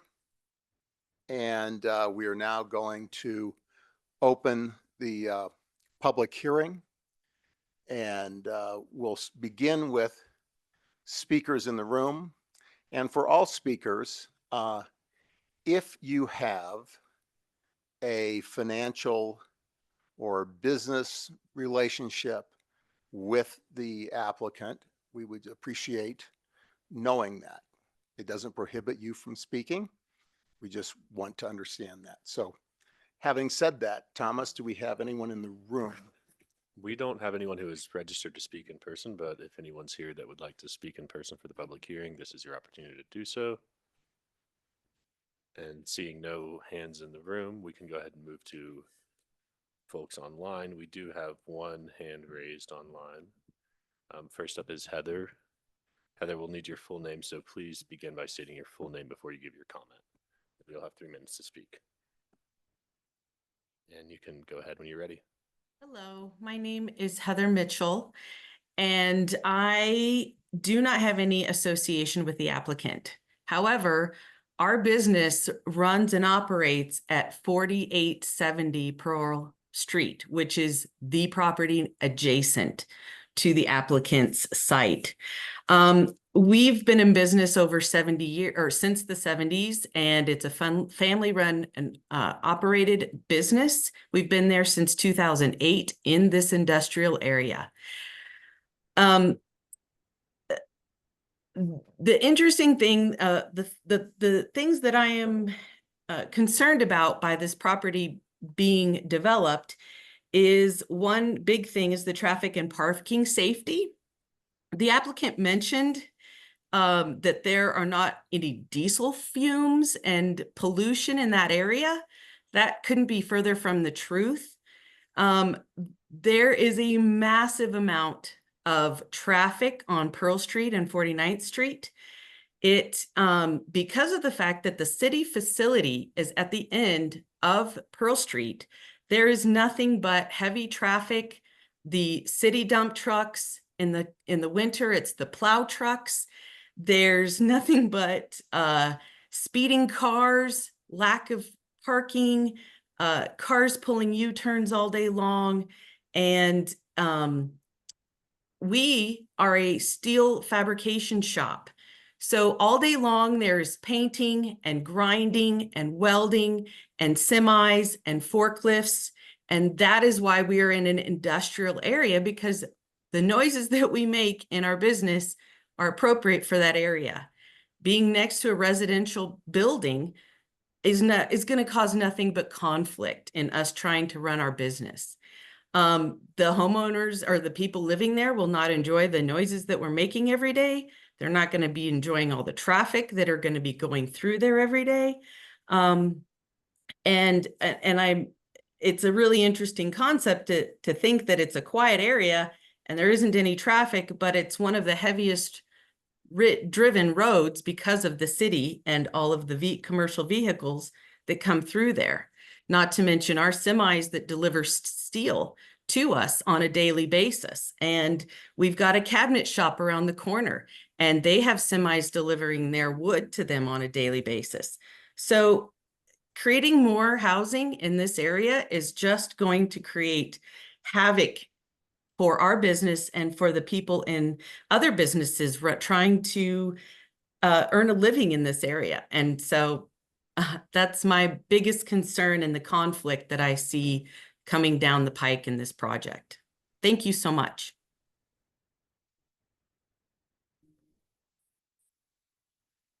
Thank you, Heather. Thanks for joining us tonight.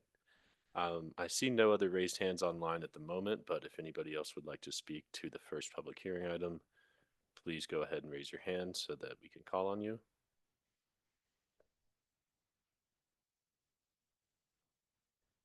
And seeing no other raised hands, we can close the public comment for this item. Back to you, Chair. Okay, thank you.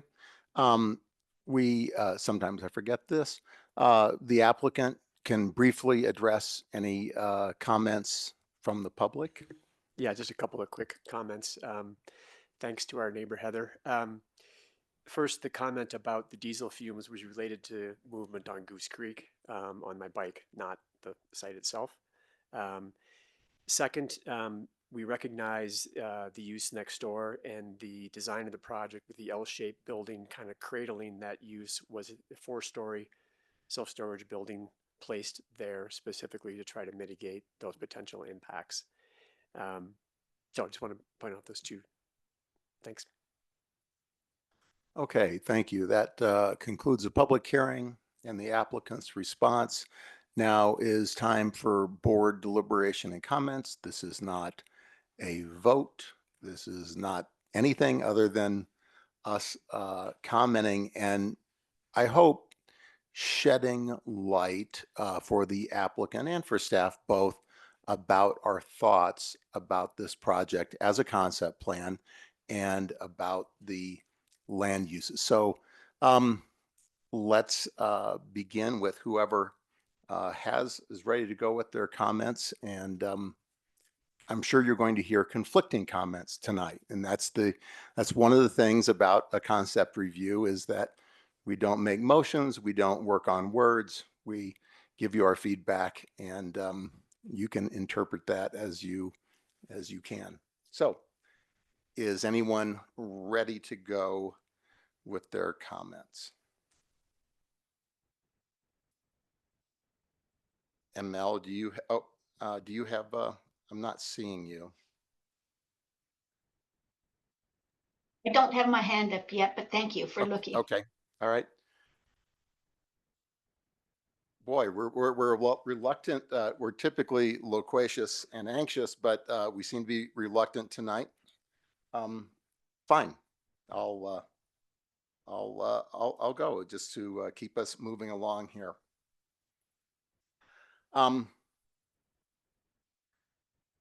So this board has struggled at times with how we interpret the code. There's a lot of code that is objective, and there is a lot of parts of the code that are subjective, especially regarding area plans. And when we use words like general intent, goals, these sort of words, I think are part of a city that has a vision. People have a way of thinking about the future of Boulder in a way that's very important to them. And we are a caring, thinking bunch. And in this case, there is some subjectivity here in how we see our parks and our greenways and what is designated as open space and what is formally acknowledged as open space. And I have often, I ride Goose Creek a lot, and I consider our greenways to be an essential and vital part of our city, on par with our parks, on par with our formally designated open space.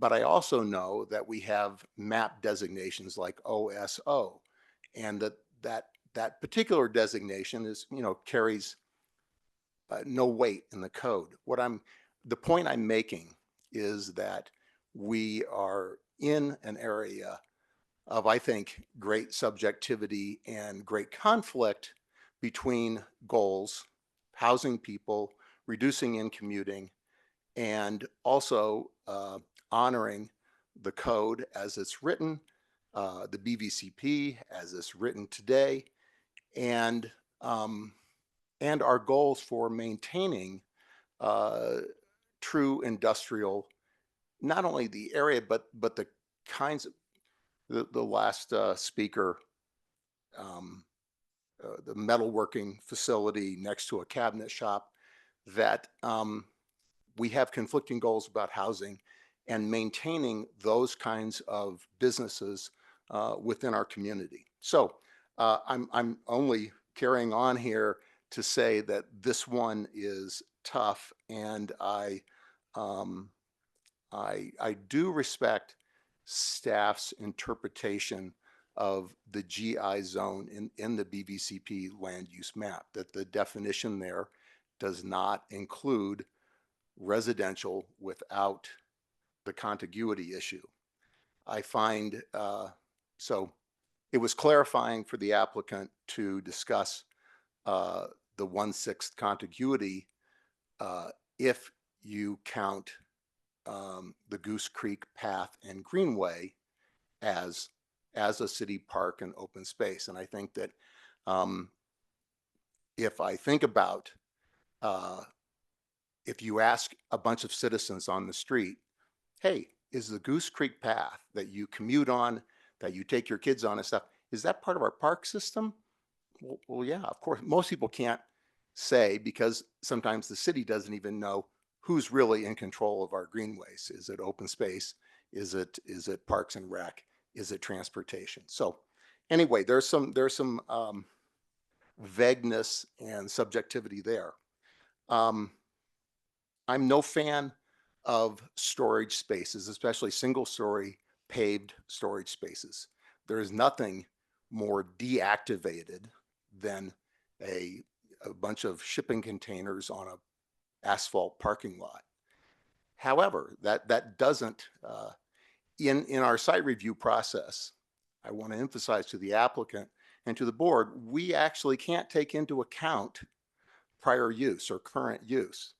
And that is not, just because we don't like the current use, doesn't mean that is an advantage to approving a new use that doesn't meet the code. I may really dislike storage units, but that really doesn't have an effect when it comes to site review. I have also advocated for flexibility in code interpretation. And I think that the city is guilty many times of putting too fine a point on uses and where uses can go. And I have pointed repeatedly to some of our best neighborhoods are a crazy mixed up sort of bunch of uses. And, I point to West Pearl Street, where you have offices, high-end residences, automotive repair facilities, little grocery stores, all in a very small area, and next to very high-end residential areas. So I am an advocate of flexibility in uses, but I am also an advocate of adherence to the code. So I think you have a great risk in pursuing this without additional clarification, maybe from council, about the 1/6 contiguity requirement in relation to the Goose Creek path. So that concludes my comments. Who is ready to go now? I can speak. Okay, great, ML. And again, I apologize for not putting on my video. The program kept crashing when I did, so I will just be a voice out there in the ether. So here are my comments. I support staff's conclusions regards to the zoning and contiguity, etc. That being said, I see the primary issue here being one of setting a dangerous precedent for overriding land use and circuitously trying to achieve contiguity, in IG zoning, and thereby losing valuable industrial sites. I do not think that the idea of area of no change is to be taken literally as leaving the current use, in this case storage facility, but rather to retain the zoning for industrial use. The problem the applicant makes for there being no economy in industrial, I suggest we look at the nature of industry in these small settings, as of course nobody's building these today or in the last decade because there's no money in small. Yet the services we seek, like auto repair or printing, etc., remain vital to livability. The purpose of BVCP and its land use map and of EBSP are to propose a landscape that meets the needs of the city we want to live in. We don't want to go to Broomfield or Longmont to get basic services. we've already created an overdemand for housing that we cannot meet. To destroy any chance of keeping services local by building residential and contextually inappropriate site is not a path to meet the vision of BVCP or the intent of the East Boulder Sub-Community Plan. So I would caution this project moving forward on those bases. Thank you. Great, thank you, Amel. Laura? I can go. I just want to say first that I really appreciate all the work that has gone into this, and I understand the challenges of this site. I also want to acknowledge that I was on the East Boulder Subcommunity Plan Working Group before I was a planning board member. And so I'm pretty familiar with the conversations that were had there and all the work that went into that. I do want to comment that not being in an area of change, as ML said, doesn't mean that you cannot build something new. It just means your zoning and your underlying land use were not considered for change during that East Boulder subcommunity planning process. And that said, I do think that you have a big challenge here in that this is an area that underwent rigorous area planning to define what are the most appropriate places for housing. And this was one of the places that was decided we want to preserve industrial. That was a big conversation that was had during the East Boulder subcommunity plan was, how do we make sure that we do have space for those small industrial uses like you have in this area? Which doesn't mean it can't redevelop, but to turn it over to primarily high density residential, I think is not what was intended in the East Boulder subcommunity plan. And I think the staff rightly point out that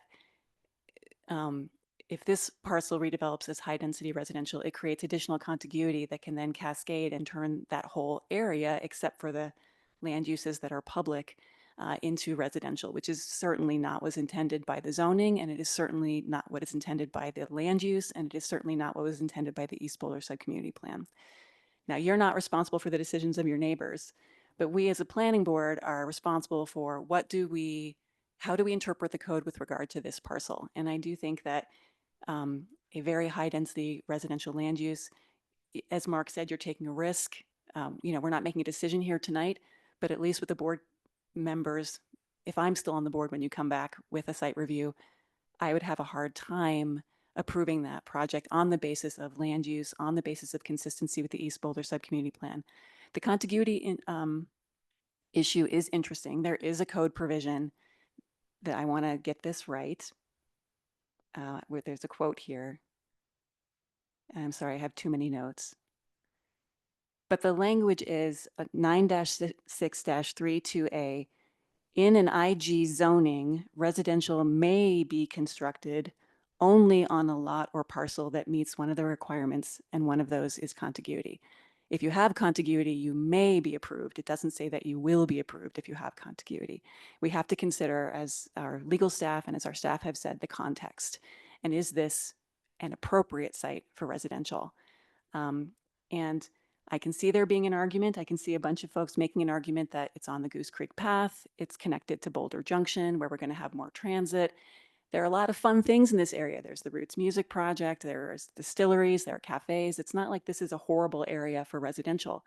And we do want to see some residential nearby on the other side of Pearl Street. But we have to balance that with the idea of we're trying to preserve some industrial land use, specifically south of Pearl. And so is this an appropriate area where you may make the decision to include residential if you have the contiguity? And we're kind of stacking all these things up. And to have the contiguity, we kind of have to use our subjectivity very carefully to say that.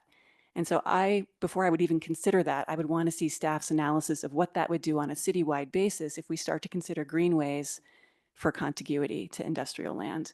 Because I don't think we've even looked at that question, and we do have to be consistent in our interpretations. So what are we opening the door for more developers to come in and say, more of this industrial land needs to turn over because of contiguity?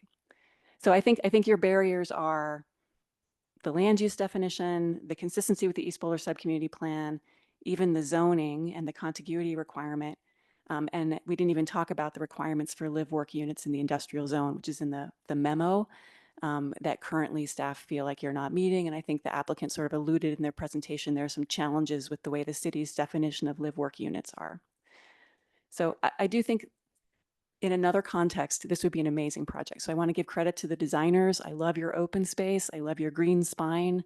I love so much about what you have done with this project. And I think it could be a very hip, funky, industrial themed kind of residential project, but this particular site may not be appropriate for it. And I also, when you come back for site review, I just want to make a quick note about diagrams that have colors that are very hard to distinguish. You have an open space diagram with 4 shades of green that I cannot always distinguish which is which. Likewise, in your building massing diagram, you have 4 shades of yellow, very hard to distinguish.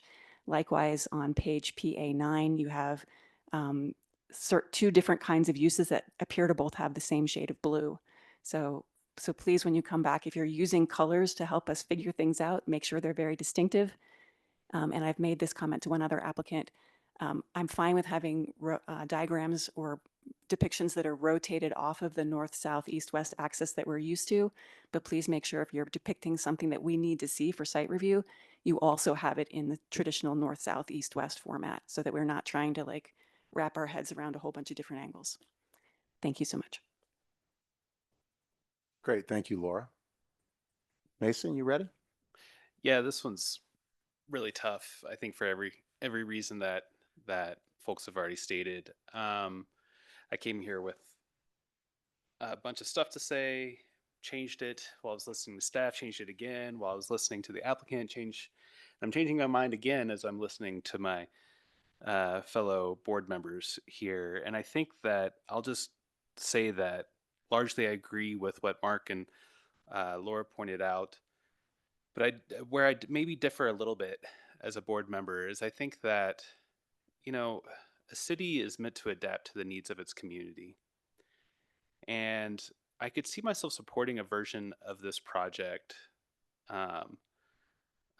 that provides a more consistent approach, maybe a rebalancing of the proposed uses, preserving stronger industrial employment base while integrating limited compatible residential components, particularly along that site adjacent to Valmont Park, something a little more incremental than what's been proposed today. And I know you all came with a different level of expectations of what you're going to hear tonight, and it must be hard. So I just want to iterate thank yous, and that's really all I have to add. Great, thank you. And Claudia. I will probably be echoing a lot of what's been said, but with a slightly different flavor too. So thanks for bearing with me.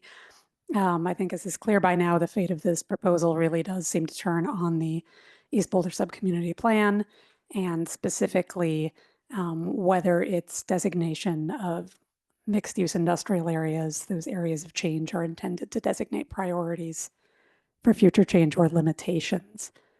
By my reading of that plan, including the excerpts that are in the staff memo, we could actually support both interpretations in the future.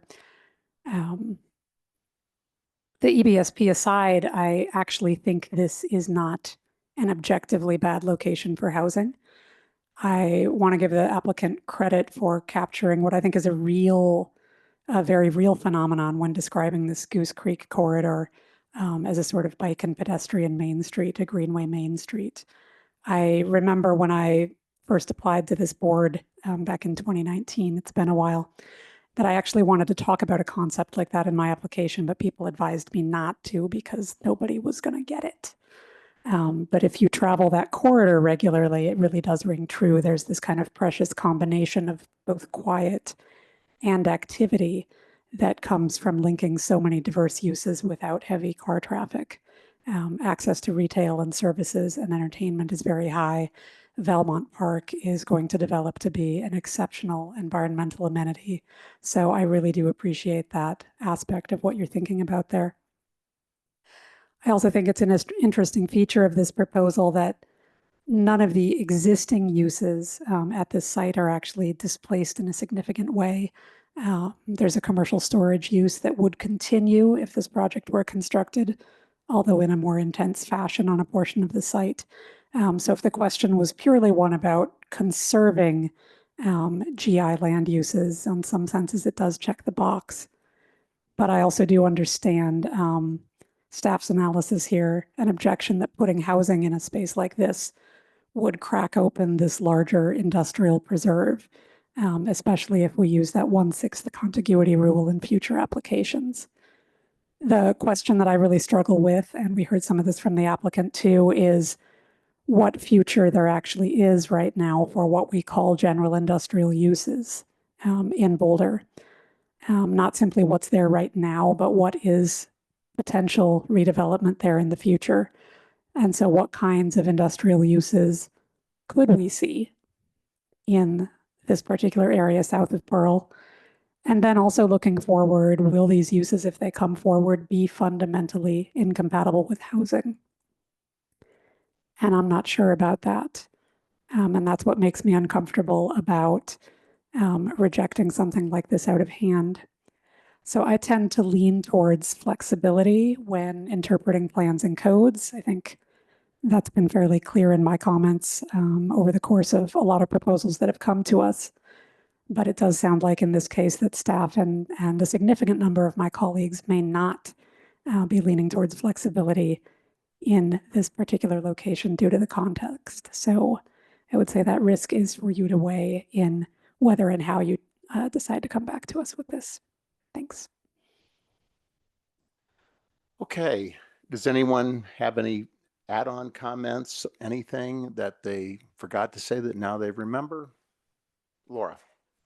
Just real quick, we didn't mention much in our comments about staff's interpretation that for the phasing plan to work, it would have to truly be phased and have a certificate of occupancy completed for the first phase before going on to phase 2, which, you know, links up with this question of would it be 3 phases or 2, and does the Goose Creek Greenway land count towards contiguity? But if it were 3 phases, and I think we would need to have real clarity from staff about is that a legal requirement that staff is standing on, that the certificate of occupancy would have to be issued before building the phase 2. That seems like something we would need to clarify. And again, I'm glad that we're in concept review and not site review tonight. I don't know if anybody else has comments about that they want to make, but we didn't touch upon this too much, but I would be very uncomfortable using a phasing plan where all phases are constructed simultaneously as a way to meet contiguity, because that does feel like a workaround around the requirement to have 1/6 contiguity. And that does not appear to be, to me, what was intended by that piece of code. Great, thank you, Laura. Okay, unless someone objects, I'm going to close out our public hearing item, agenda item 5A, and we'll move on to the next agenda item. Thank you all for attending. And okay. Oh yeah, you get it. Sure. I'm just saying thank you. Okay. Appreciate your thoughts. Thank you. Okay. Okay, we'll give everyone a second to shuffle their seats around while I, Laura. And there's an open microphone at the podium. If somebody could hit that before they leave. Thank you There we so go. much. Thank you.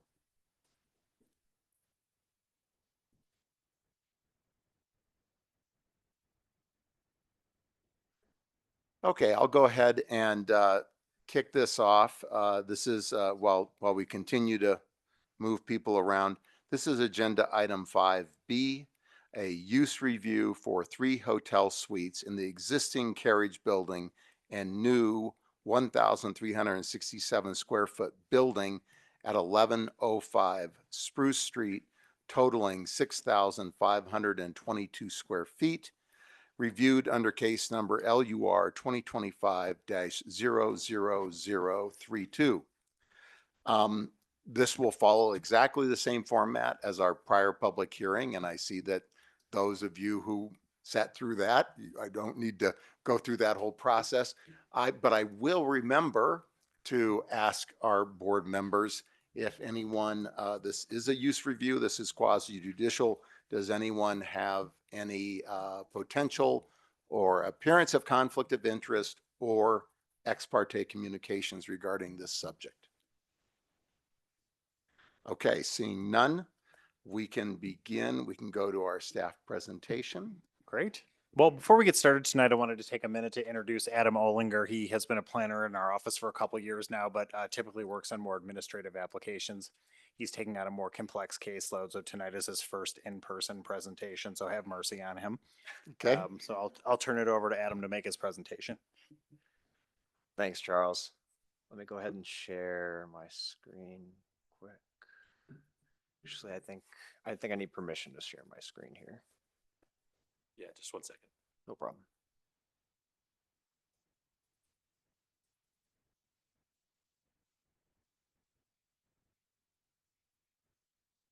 You should have that now.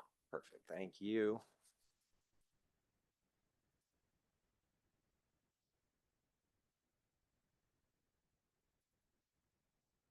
All right.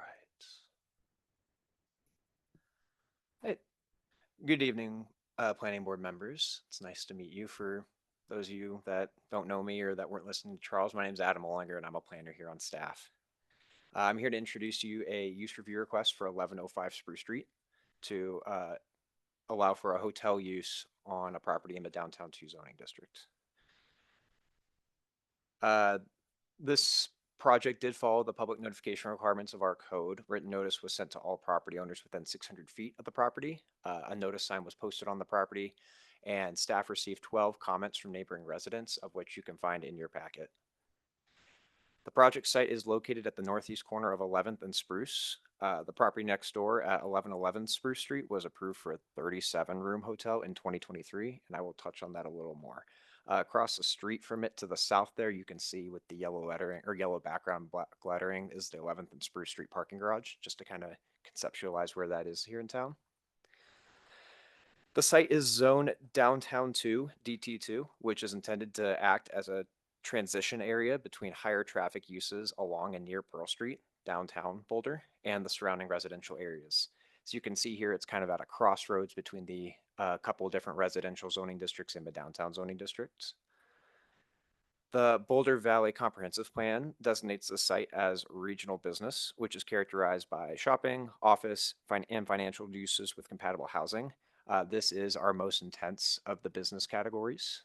And again, you can see that divide between the crossroads of some mixed and higher residential BVCP land uses with the regional business here and across the street to the south. The applicant is proposing to operate a hotel with 3 suites on this property. The request includes a renovation of and a 460 square foot addition to the existing principal building on the south side of the site, bringing that site to 4,499 square feet total. A new 1,367 square foot structure and renovations of the 656 square foot carriage building.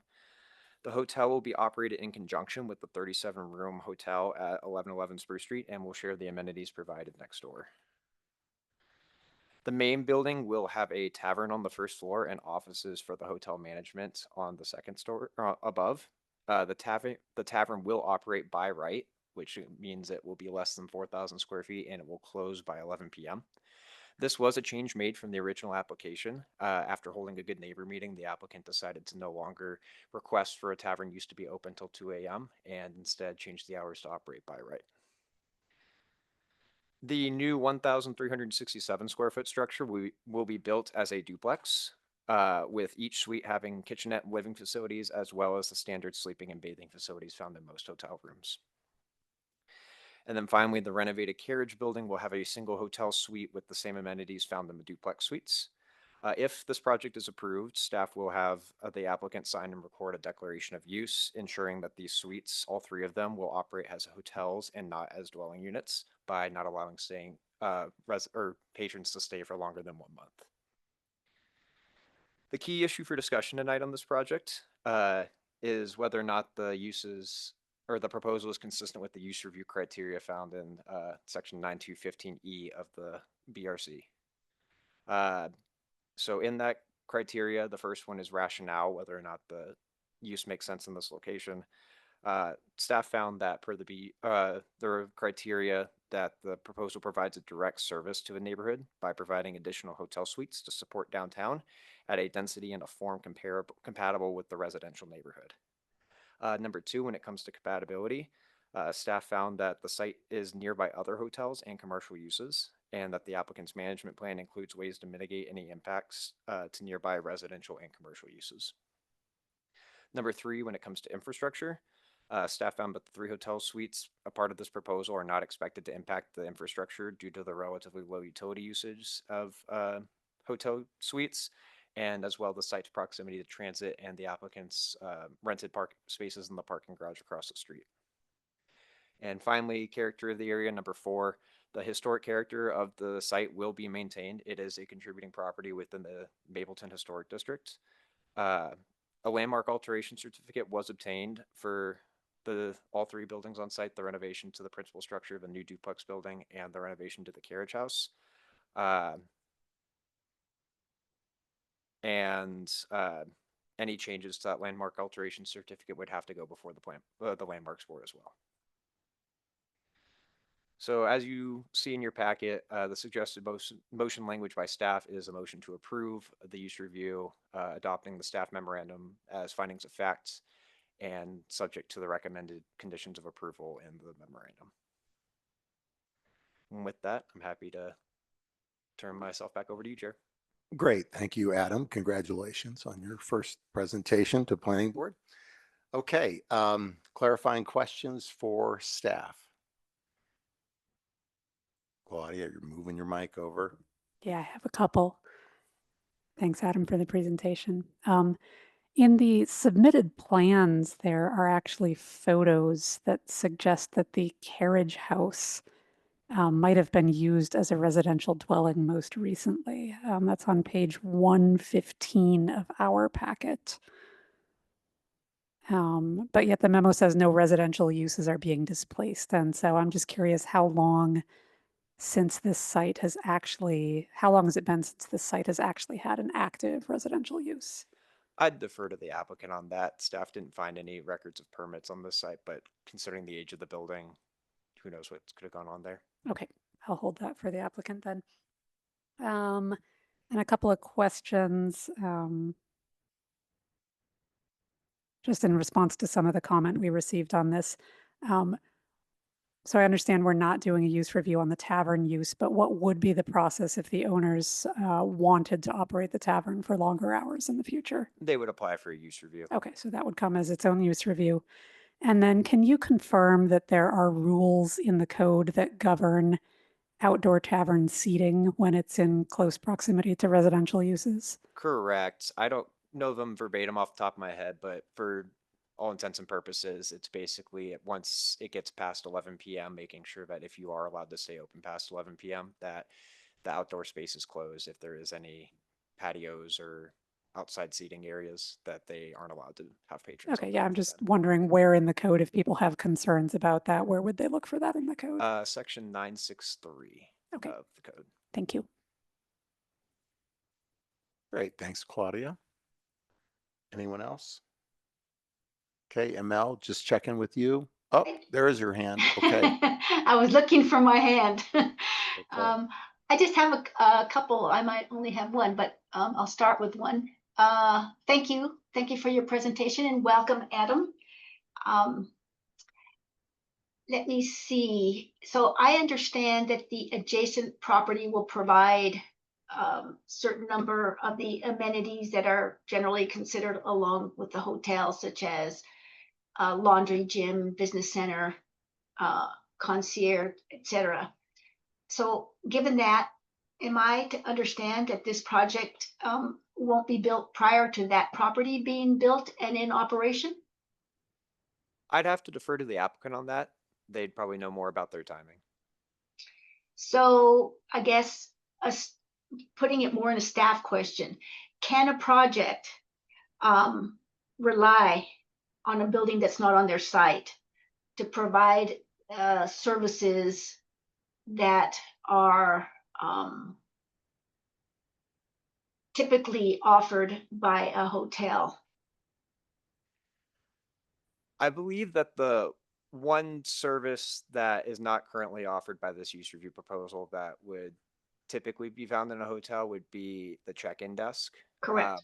However, I think that there would be ways that the applicant could potentially amend or make modifications through the minor modification process to the use review if this came into fruition where, say, 1111 Spruce Street wasn't constructed or wasn't turned into the hotel like the use review approved, that they could make the changes to operate this hotel without that. So the things that they propose that they are including with their use that are not actually on this property, how does that play into, I mean, we're approving this as proposed. And right now, a lot of stuff is proposed off-site. How does that work? Well, I think ultimately, ML, there are two separate discrete approvals that stand alone. Mhm. And the considerations that are being made for this particular use review rely on some of the approvals that were made next door. To Adam's point, if for whatever reason that use review expired and that never occurred, this individual approval could continue to stand on its own without those amenities. So the gym, the business center. That said, there's nothing in the code that requires a hotel to have those types of amenities. So the approval tonight, our use review analysis isn't really predicated, on the benefits of having those types of uses shared. Really what's before you tonight again is the addition of a couple of hotel rooms in the DT zone that require a use review. So Yeah, I think you've answered my question. I appreciate it. The amenities that are being off-sited, as it were, aren't a requirement of that. That's correct. To make that use valid. Okay. So my second question, and this again comes from some of the comments from the public. Is there dedicated on-street parking for this project? The applicant has been in communication with the Community Vitality Department, or I forget what their new name is. I'm sorry about that. What was formerly the Community Vitality Department, about getting some off-street parking spaces. I believe they've been successful in that endeavor, but I'll let the applicant confirm that. Okay, so could you describe what, how does a entity qualify to get dedicated on-street parking in this kind of parking type? Yeah, so similar to area. how Hotel Boulderado operates a couple blocks to the east from here, Mhm. they're going to utilize, if they did obtain it, they're going to utilize the spaces for valet services. They reach out to the or what was formerly known as the Community Vitality Department, work with them to make sure that it's in line with the Community Vitality's vision for downtown and all their standards, and work Okay. with them, that department, to obtain Okay, so out-street. it's strictly for valet parking. It From is what I your understand, understanding. yes. Okay, thank you. Those are my questions. Okay, thank you, ML. Okay, I don't have any questions. Last call for anyone else. Anything else you might have forgotten? Okay, great. It is now time for the applicant to make their presentation.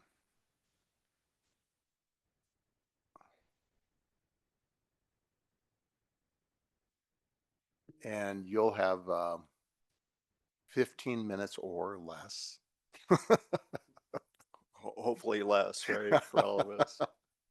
Good evening, Planning Board. My name is Bill Rigler. I'm a representative of the 1105 Spruce Project. Unfortunately, Stephen Tebow and James Dixon, the CEO of Tebow Properties, couldn't be here this evening. You may know that they were the owner of the Caribou Village area up in Netherlands, and so they've been working with the town and the Community Foundation all day to organize a benefit concert this Saturday, and I mentioned that so you can be aware that there's a benefit concert to help those victims on this weekend.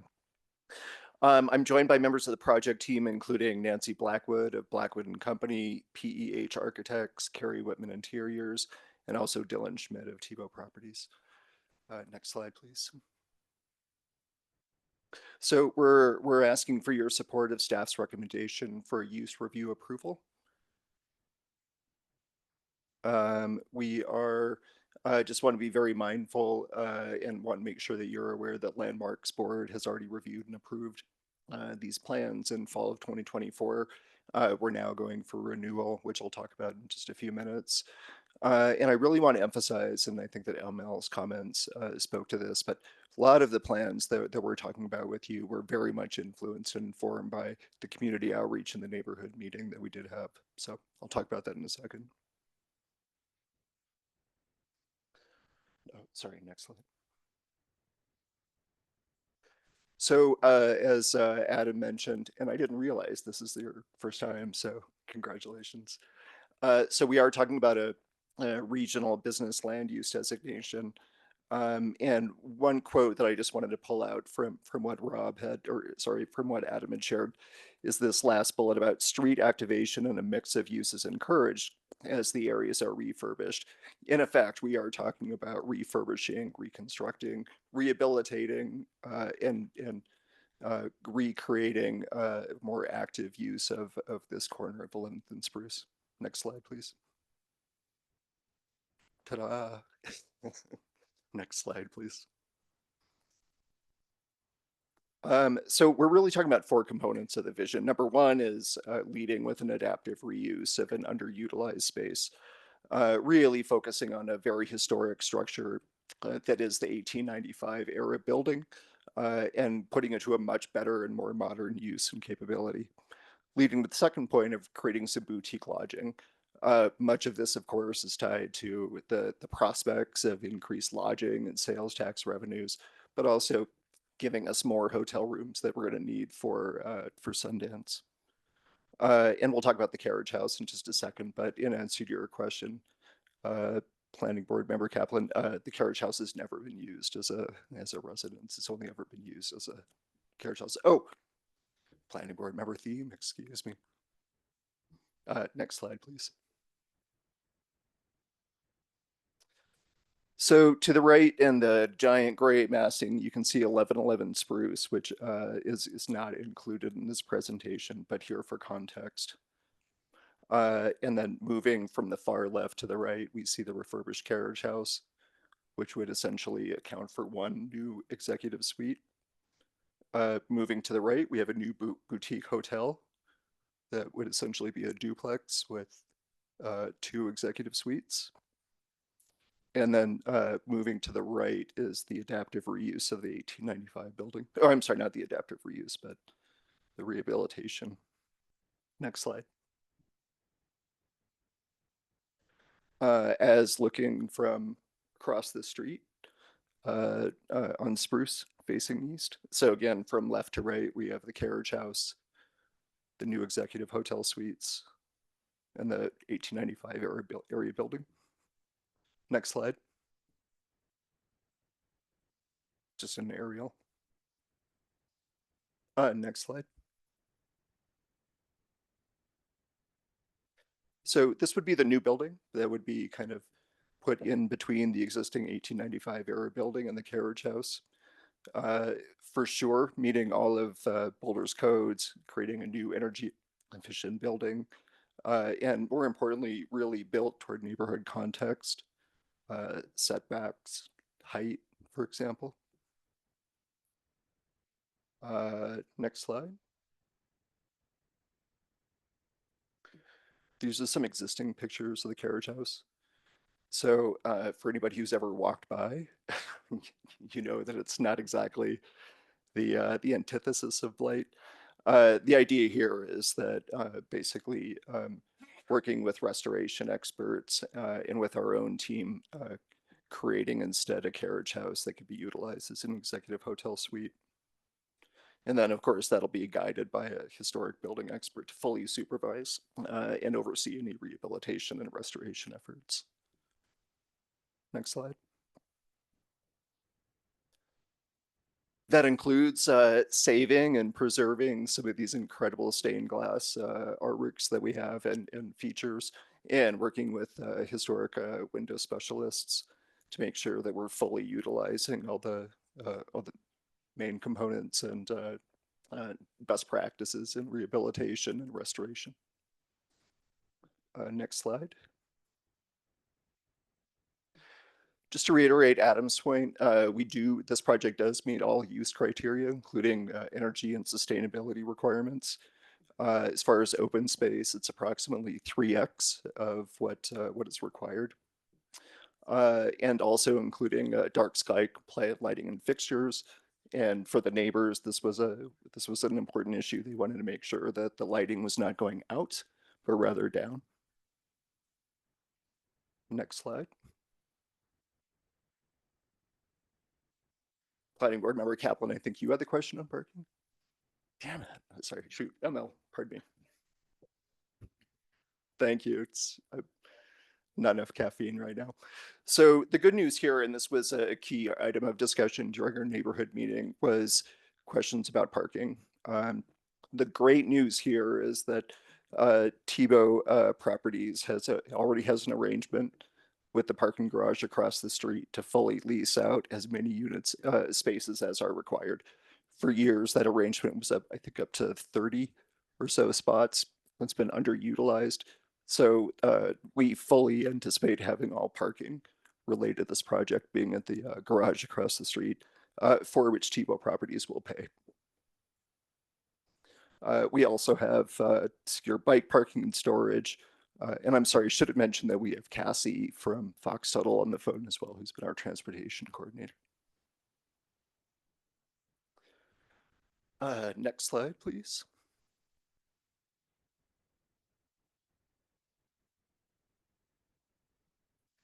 So I shared earlier that in the lead up to our neighborhood meeting, which we held earlier this summer, we really wanted to make a point of connecting with community members to better understand and, more importantly, proactively reach out to them for their input. And so, for example, in a conversation with one community member, we learned that his two most important areas of concern were an operating tavern that would stay open until 2 a.m. and parking.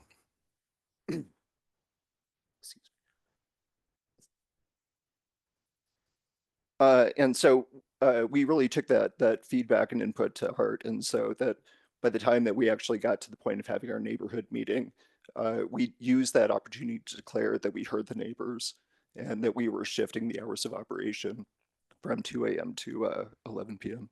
I'm sorry, just need to grab a water.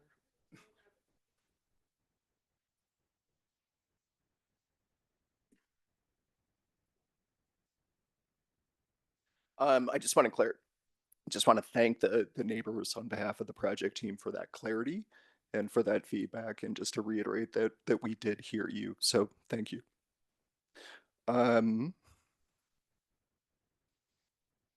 I also just want to mention that in your packet, you will see both the management plan regarding the tavern, as well as the letters of support and the emails of support that this project received.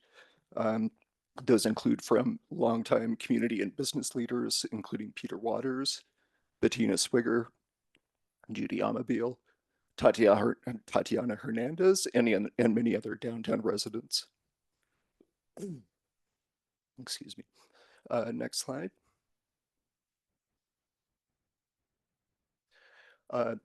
So here is just where we tie it all up. We are talking about a really, really small parcel.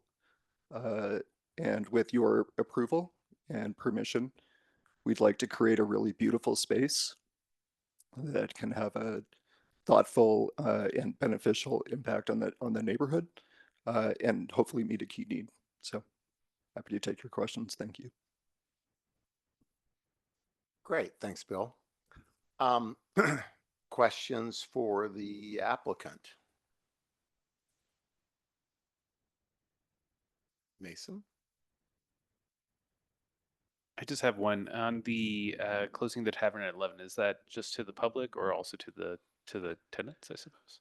Yeah, thanks for mentioning that, and I'll ask my colleagues to jump in. I do want to address the nomenclature just for a second. You know, when we started the conversations with the neighbors and they saw our early reference to a tavern, I think a lot of them were like, oh my God, is this going to be the sink or the catacombs?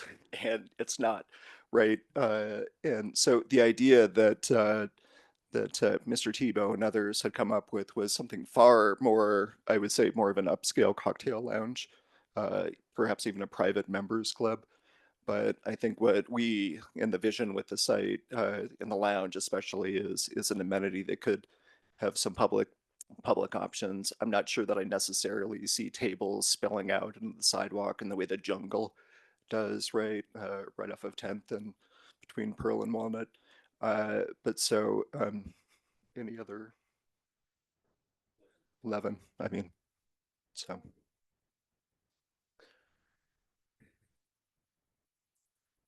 Okay, thank you, Mason. And ML, oh, do I see your hand I up? do have. Yes, okay, all right. I'm sorry, ML. I put it up and then I'm going to speak up when you start looking. Okay, all right, okay. Go ahead. Thank you. So I have two questions. Thank you for your presentation. I have a couple of questions. The staff mentioned an agreement to operate this site as a hotel and to rent for less than 30 days. Is that your understanding as well? Yeah, thank you, ML. That's exactly right. Each of these three executive suites would be 30 days or less. Okay, because on one of them, you also had the carriage house saying it's an extended stay. What does that mean versus the other two? All three suites are in the same category of extended stay suites, 30 days or less. Okay, perfect. Second question. So I understand that the adjacent property will provide things like an on-site employees, security, kitchen, laundry, gym, business center. In the case that the adjacent property is not repurposed and functioning as a hotel, would this project still function as a boutique hotel you envision? My understanding is yes, and I'll ask the project team. I believe that the one function that would be tied to the 1111 Spruce project, not included in this use review, is a hotel check-in and registration function. Right, so that would be accommodated in some manner, given that it's the 21st century. We don't need I people. just heard that in stereo, ML. That's exactly right. I can't. I mean, if Airbnb can do it, I'm Right. sure Okay. solutions exist. One last question, and I don't have the exact. In the transit demand management, or speaking about the transit, there was a point being made that something had been agreed upon by the adjacent property. Some form of transit management was in the agreement, and you were relying on the agreement from the adjacent property? Is this making any sense, or do I have to go? I can go look up. We want to be helpful. It's a good question. Is it possible to loop in Cassie Slade, our Sure. consultant? Thomas is not in the room at the moment, but is Cassidy? I'm sorry, was that her? So Cassie, I see you, and I see that you're not muted and you're talking. Was there a piece of the transit management plan that was dependent on an agreement with the adjacent property? I think, great question, Emma. I think what you're referring to is the parking. And there's an agreement for the parking across the street to utilize parking for the hotel.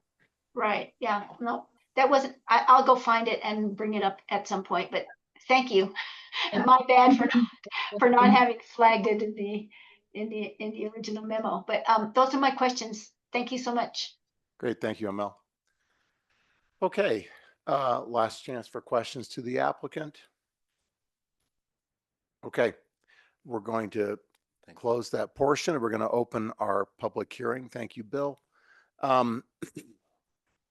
And Thomas, I don't know if we're going to again start with folks in the room. Sure, yeah.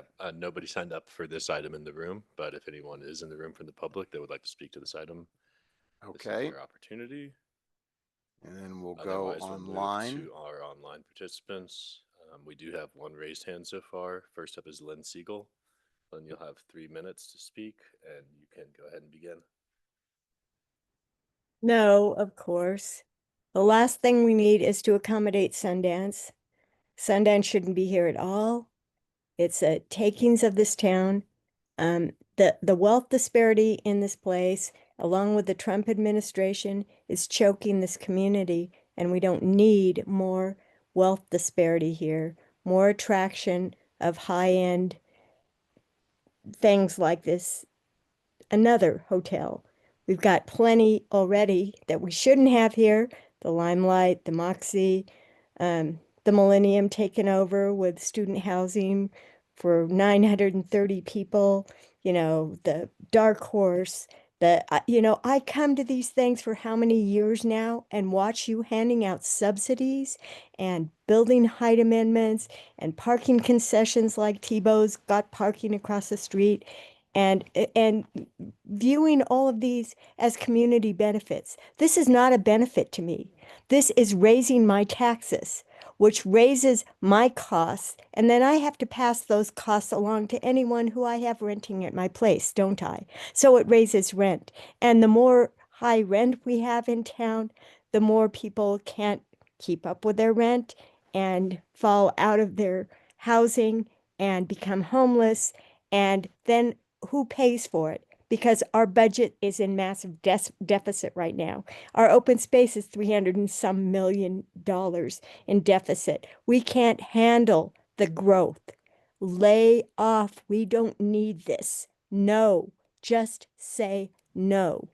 This is not a community benefit. I'm sorry. You know, I mean, I'm not sorry. This is just reality knocking at your door. We can't have this anymore, or we all go down, all of us. It's just like Gaza. If we don't solve it, it's going to eat us alive. The whole world, the whole of Boulder will be affected by something like this. Another giveaway, another benefit to a high-end developer. No, no way. How can you see this as having any benefit to the city of Boulder? How can Sundance be considered any benefit? It's going to be here, unfortunately, for 10 years, and then hopefully it'll be gone.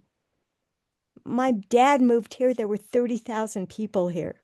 We bought a house on Hamilton Court in Martin Acres, a new house, for $16,000 and sold it for $16,500 in 1962 when we left to go to Salt Lake City.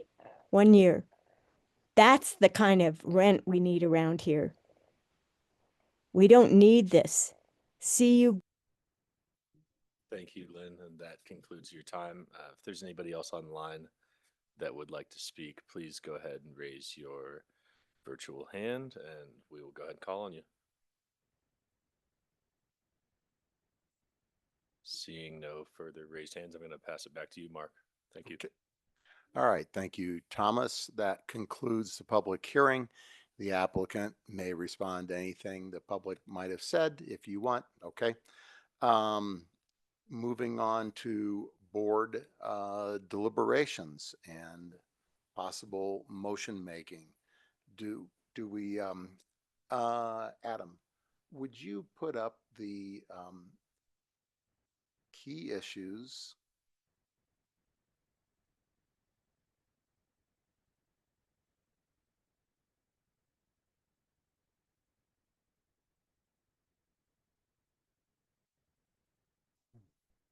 Okay. So the key issue for discussion is the proposal consistent with the use review criteria of section 9-2-15E BRC 1981. So I propose just a quick round of comments, and then we can move on to anything else. But anyone want to begin with any comments on the application? Claudia? Sure, I'll be very brief. I have very little to say beyond I think it does satisfy the use review criteria in 9-2-15E. This proposal is consistent with DT2 zoning. It accomplishes a transition from high-intensity downtown to more residential uses.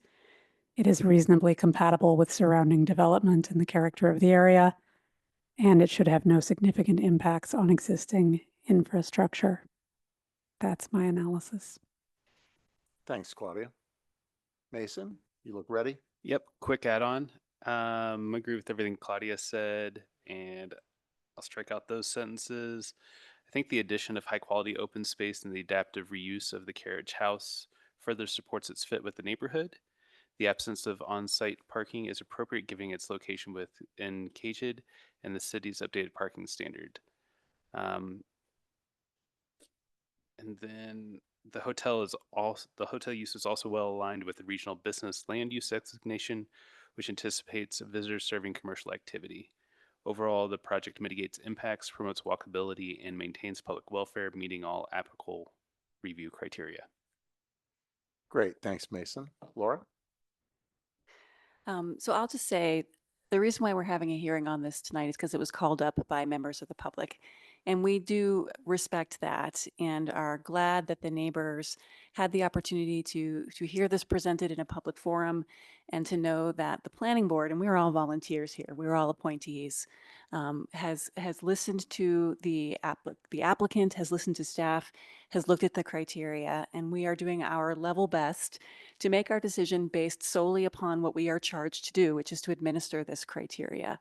And when I look at 9-2-15E in the Boulder Revised Code, it's clear to me that this project does meet the criteria for getting this use, this hotel use, on the property where it is zoned. And so I would be happy to approve this project. But I do thank the neighbors for ensuring sunlight and public transparency, and I want to thank the applicant for meeting with the neighbors and making significant changes that you were not required to make in order to be a good neighbor to these folks and have a project that makes folks happy. And hopefully neighbors will be very happy and come be customers of your cocktail lounge.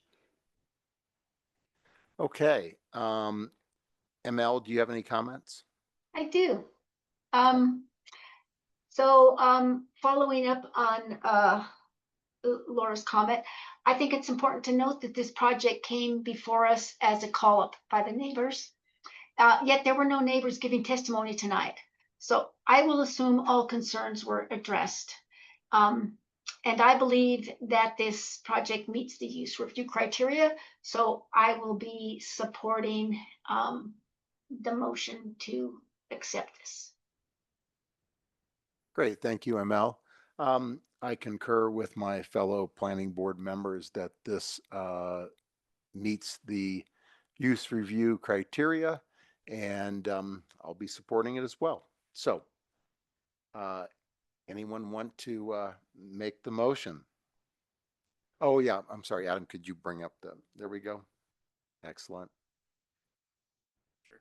Okay, But Mason. I'd like to make a motion to approve use review application LUR 2025-00032, adopting the staff memorandum as findings of fact, including the attached analysis of review criteria, and subject to the recommended conditions of approval recommended in the staff memorandum.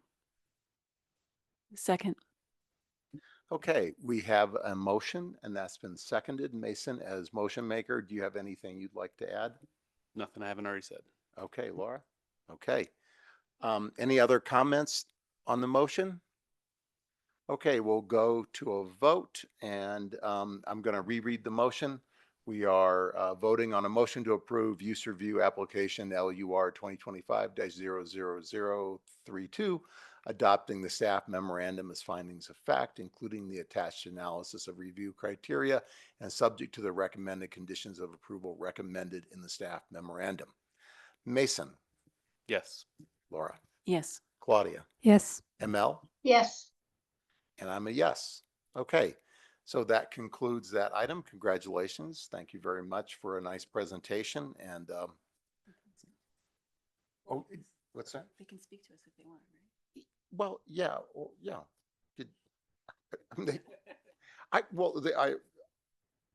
They can respond to the public comment, and I gave them that opportunity. I think post. Usually we give them something to say afterwards. It's a lot too. Okay.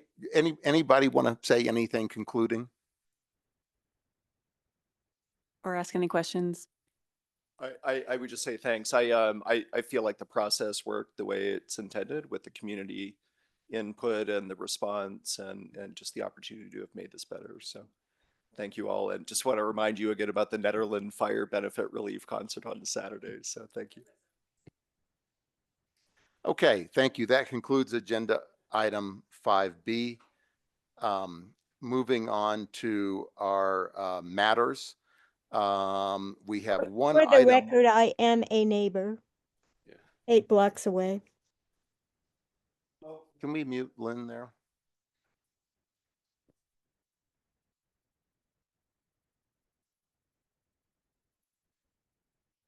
Okay, so we're on to item 6, matters from the planning board, planning director, and city attorney. And I see Brad at the podium ready to go.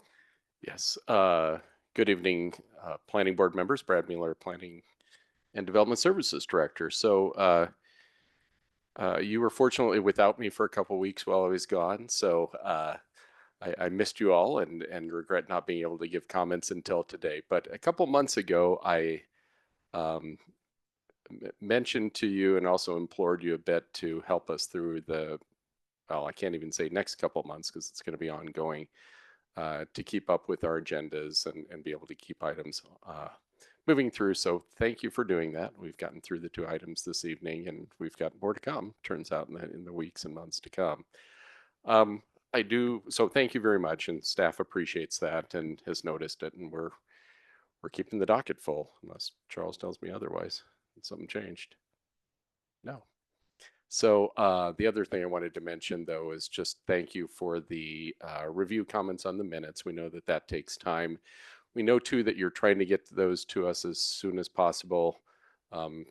As soon as possible is really appreciated because Thomas needs to turn those around a little bit. We do always have the option of pushing it to another meeting, but, you know, it's nice to have those kind of in short succession. So not complaining, just thanking you for keeping those, you know, coming as early as possible, and a reminder around that.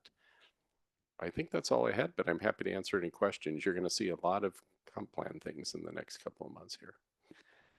Brad, when you talk about the upcoming schedule that is going to be dense,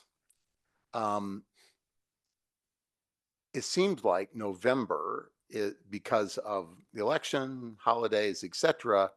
So, and then we go into December, is at the end of December. So can we anticipate like a wicked January or something? Absolutely.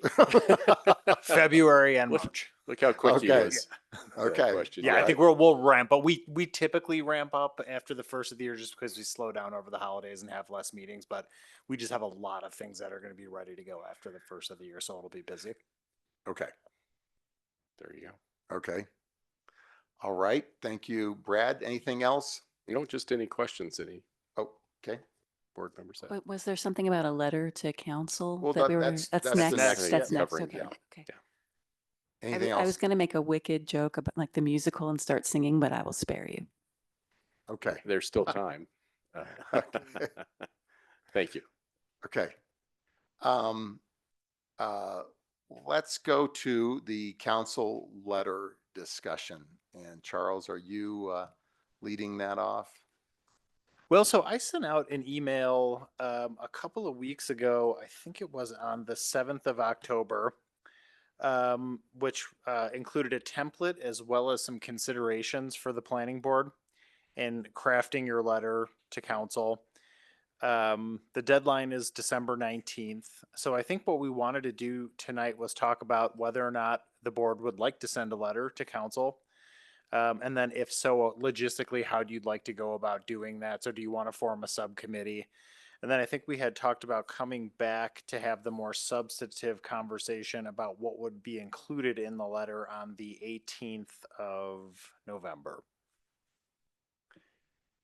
So I know there are other folks that have, well, anyway, has anyone else participated in writing a letter to council?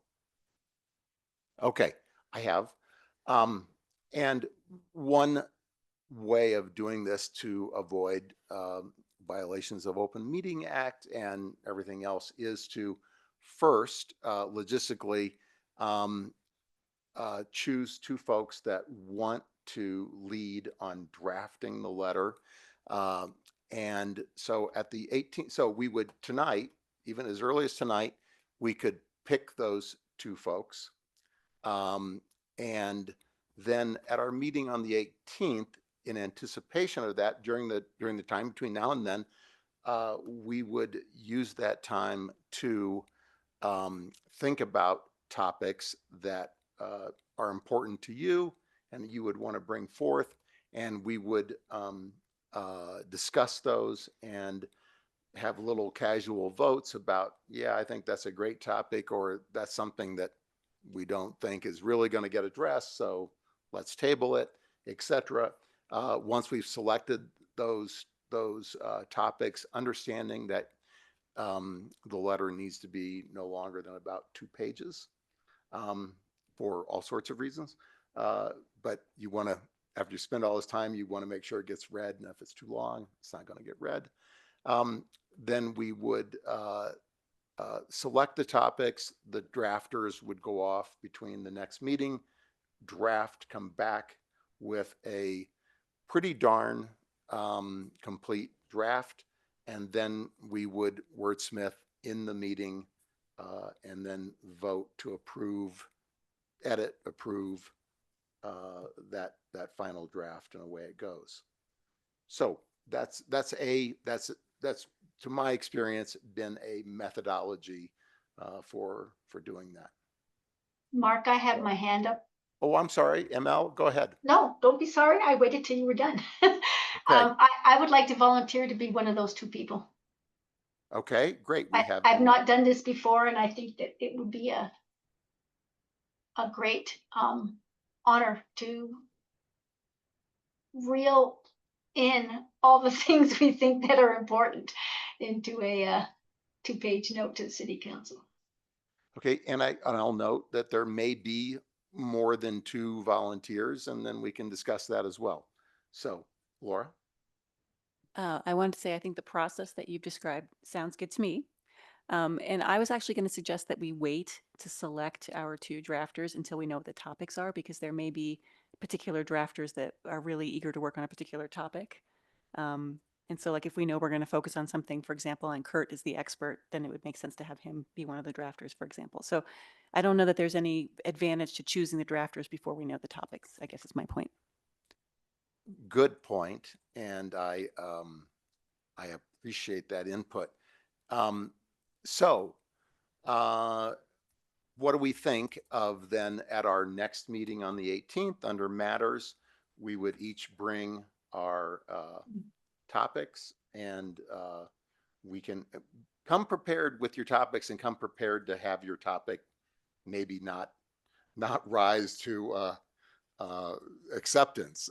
Just, not everybody's thing gets discussed. Go ahead, Claudia. Question, do we have access to past letters from this board to council that we could look at as examples? Yep. Yeah, if you could share some of those with us, that would be really helpful. I think Thomas probably can pull those up pretty easily. Okay, great. So it sounds like if acceptable to ML, I don't see you online again right now. I don't see your hand up. We would all come with topics at the November 18th meeting and be ready to have a brief but robust discussion, selecting our topics and then selecting our drafters. Yes, I agree with that. That was my hope in getting a committee started, would be to bring to gather up the topics. So okay, yes, topics need to be out there pretty soon. Yeah, and I'll just make one other comment, which is that this board can always send a letter to council if we, as a board, vote and say that we want to do that. And we have done that in the past when there was something timely and it was not a topic for the end of the year letter. So we always have that option if something comes up that is very timely and urgent. Using the structure. Using that same structure, yeah. Yes. Somebody drafts and then we discuss it in a meeting and vote on, edits or whether even to accept it or not. Okay. Okay. Any other item from our city attorney? Nothing from me tonight. Thank you. Okay. And does any board member have anything else they'd like to discuss? Just a quick thank you to staff, as always, for all your wonderful preparation and keeping us on task. And I like the Indian food tonight. Um, Yeah, well done, Thomas. Okay. Okay, and as far as our debrief and calendar check, our next meeting is the 18th, and I'm sure Thomas will get us that packet on the 11th or 12th. And I just want to say that I thought I came into this meeting tonight with a concept review that I thought was really challenging, and I was kind of thought we might have fireworks tonight and just all sorts of stuff. And anyway, I think it went about as well as it could, given all the factors that were wrapped into the application and staff's position. So anyway, I thought, given everything, that went swimmingly. Laura? I just want to respond and say, I think everybody on the board did a really good job of coming with thoughts about what we might want to say, being open to having our mind changed, either by what we heard from the audience, the public, the applicant, from staff tonight, each other, and also being cautious that this is a concept review. We might not, the composition of the board could change, the policies could change, who knows what could change. So I think we did a good job of saying, based on what we know now, here's what we're thinking. So, yeah. Agreed. Okay. Unless there's anything else. Did we want to going- give any updates on the November 25th meeting? So we don't currently have any items scheduled for the 25th, so want to make sure that the board is okay to cancel that meeting just based on the holiday week and traveling and I was out-of-town looking guests. forward to it. I'm Okay, well then we'll go disappointed- ahead and take that one off the disappointed calendar. that, maybe I'll just read a past packet on that Brad did night. that. He did that last week. I do think we have to have a vote since that was a scheduled meeting on the main calendar, was it not? It is, So but they I have don't to know that we vote need, to I don't know cancel that it. we need to I vote thought- on that. Thought whenever they adopted a calendar for the year, if one of those meetings got canceled, they had to vote on it. Oh, wait, are you saying we need to vote on? To cancel the meeting, Yeah, I don't know that there was a calendar adopted yeah. Oh, that okay. included this Well, meeting. if there's no calendar, then all the, good enough. Yeah. Thanks. Okay.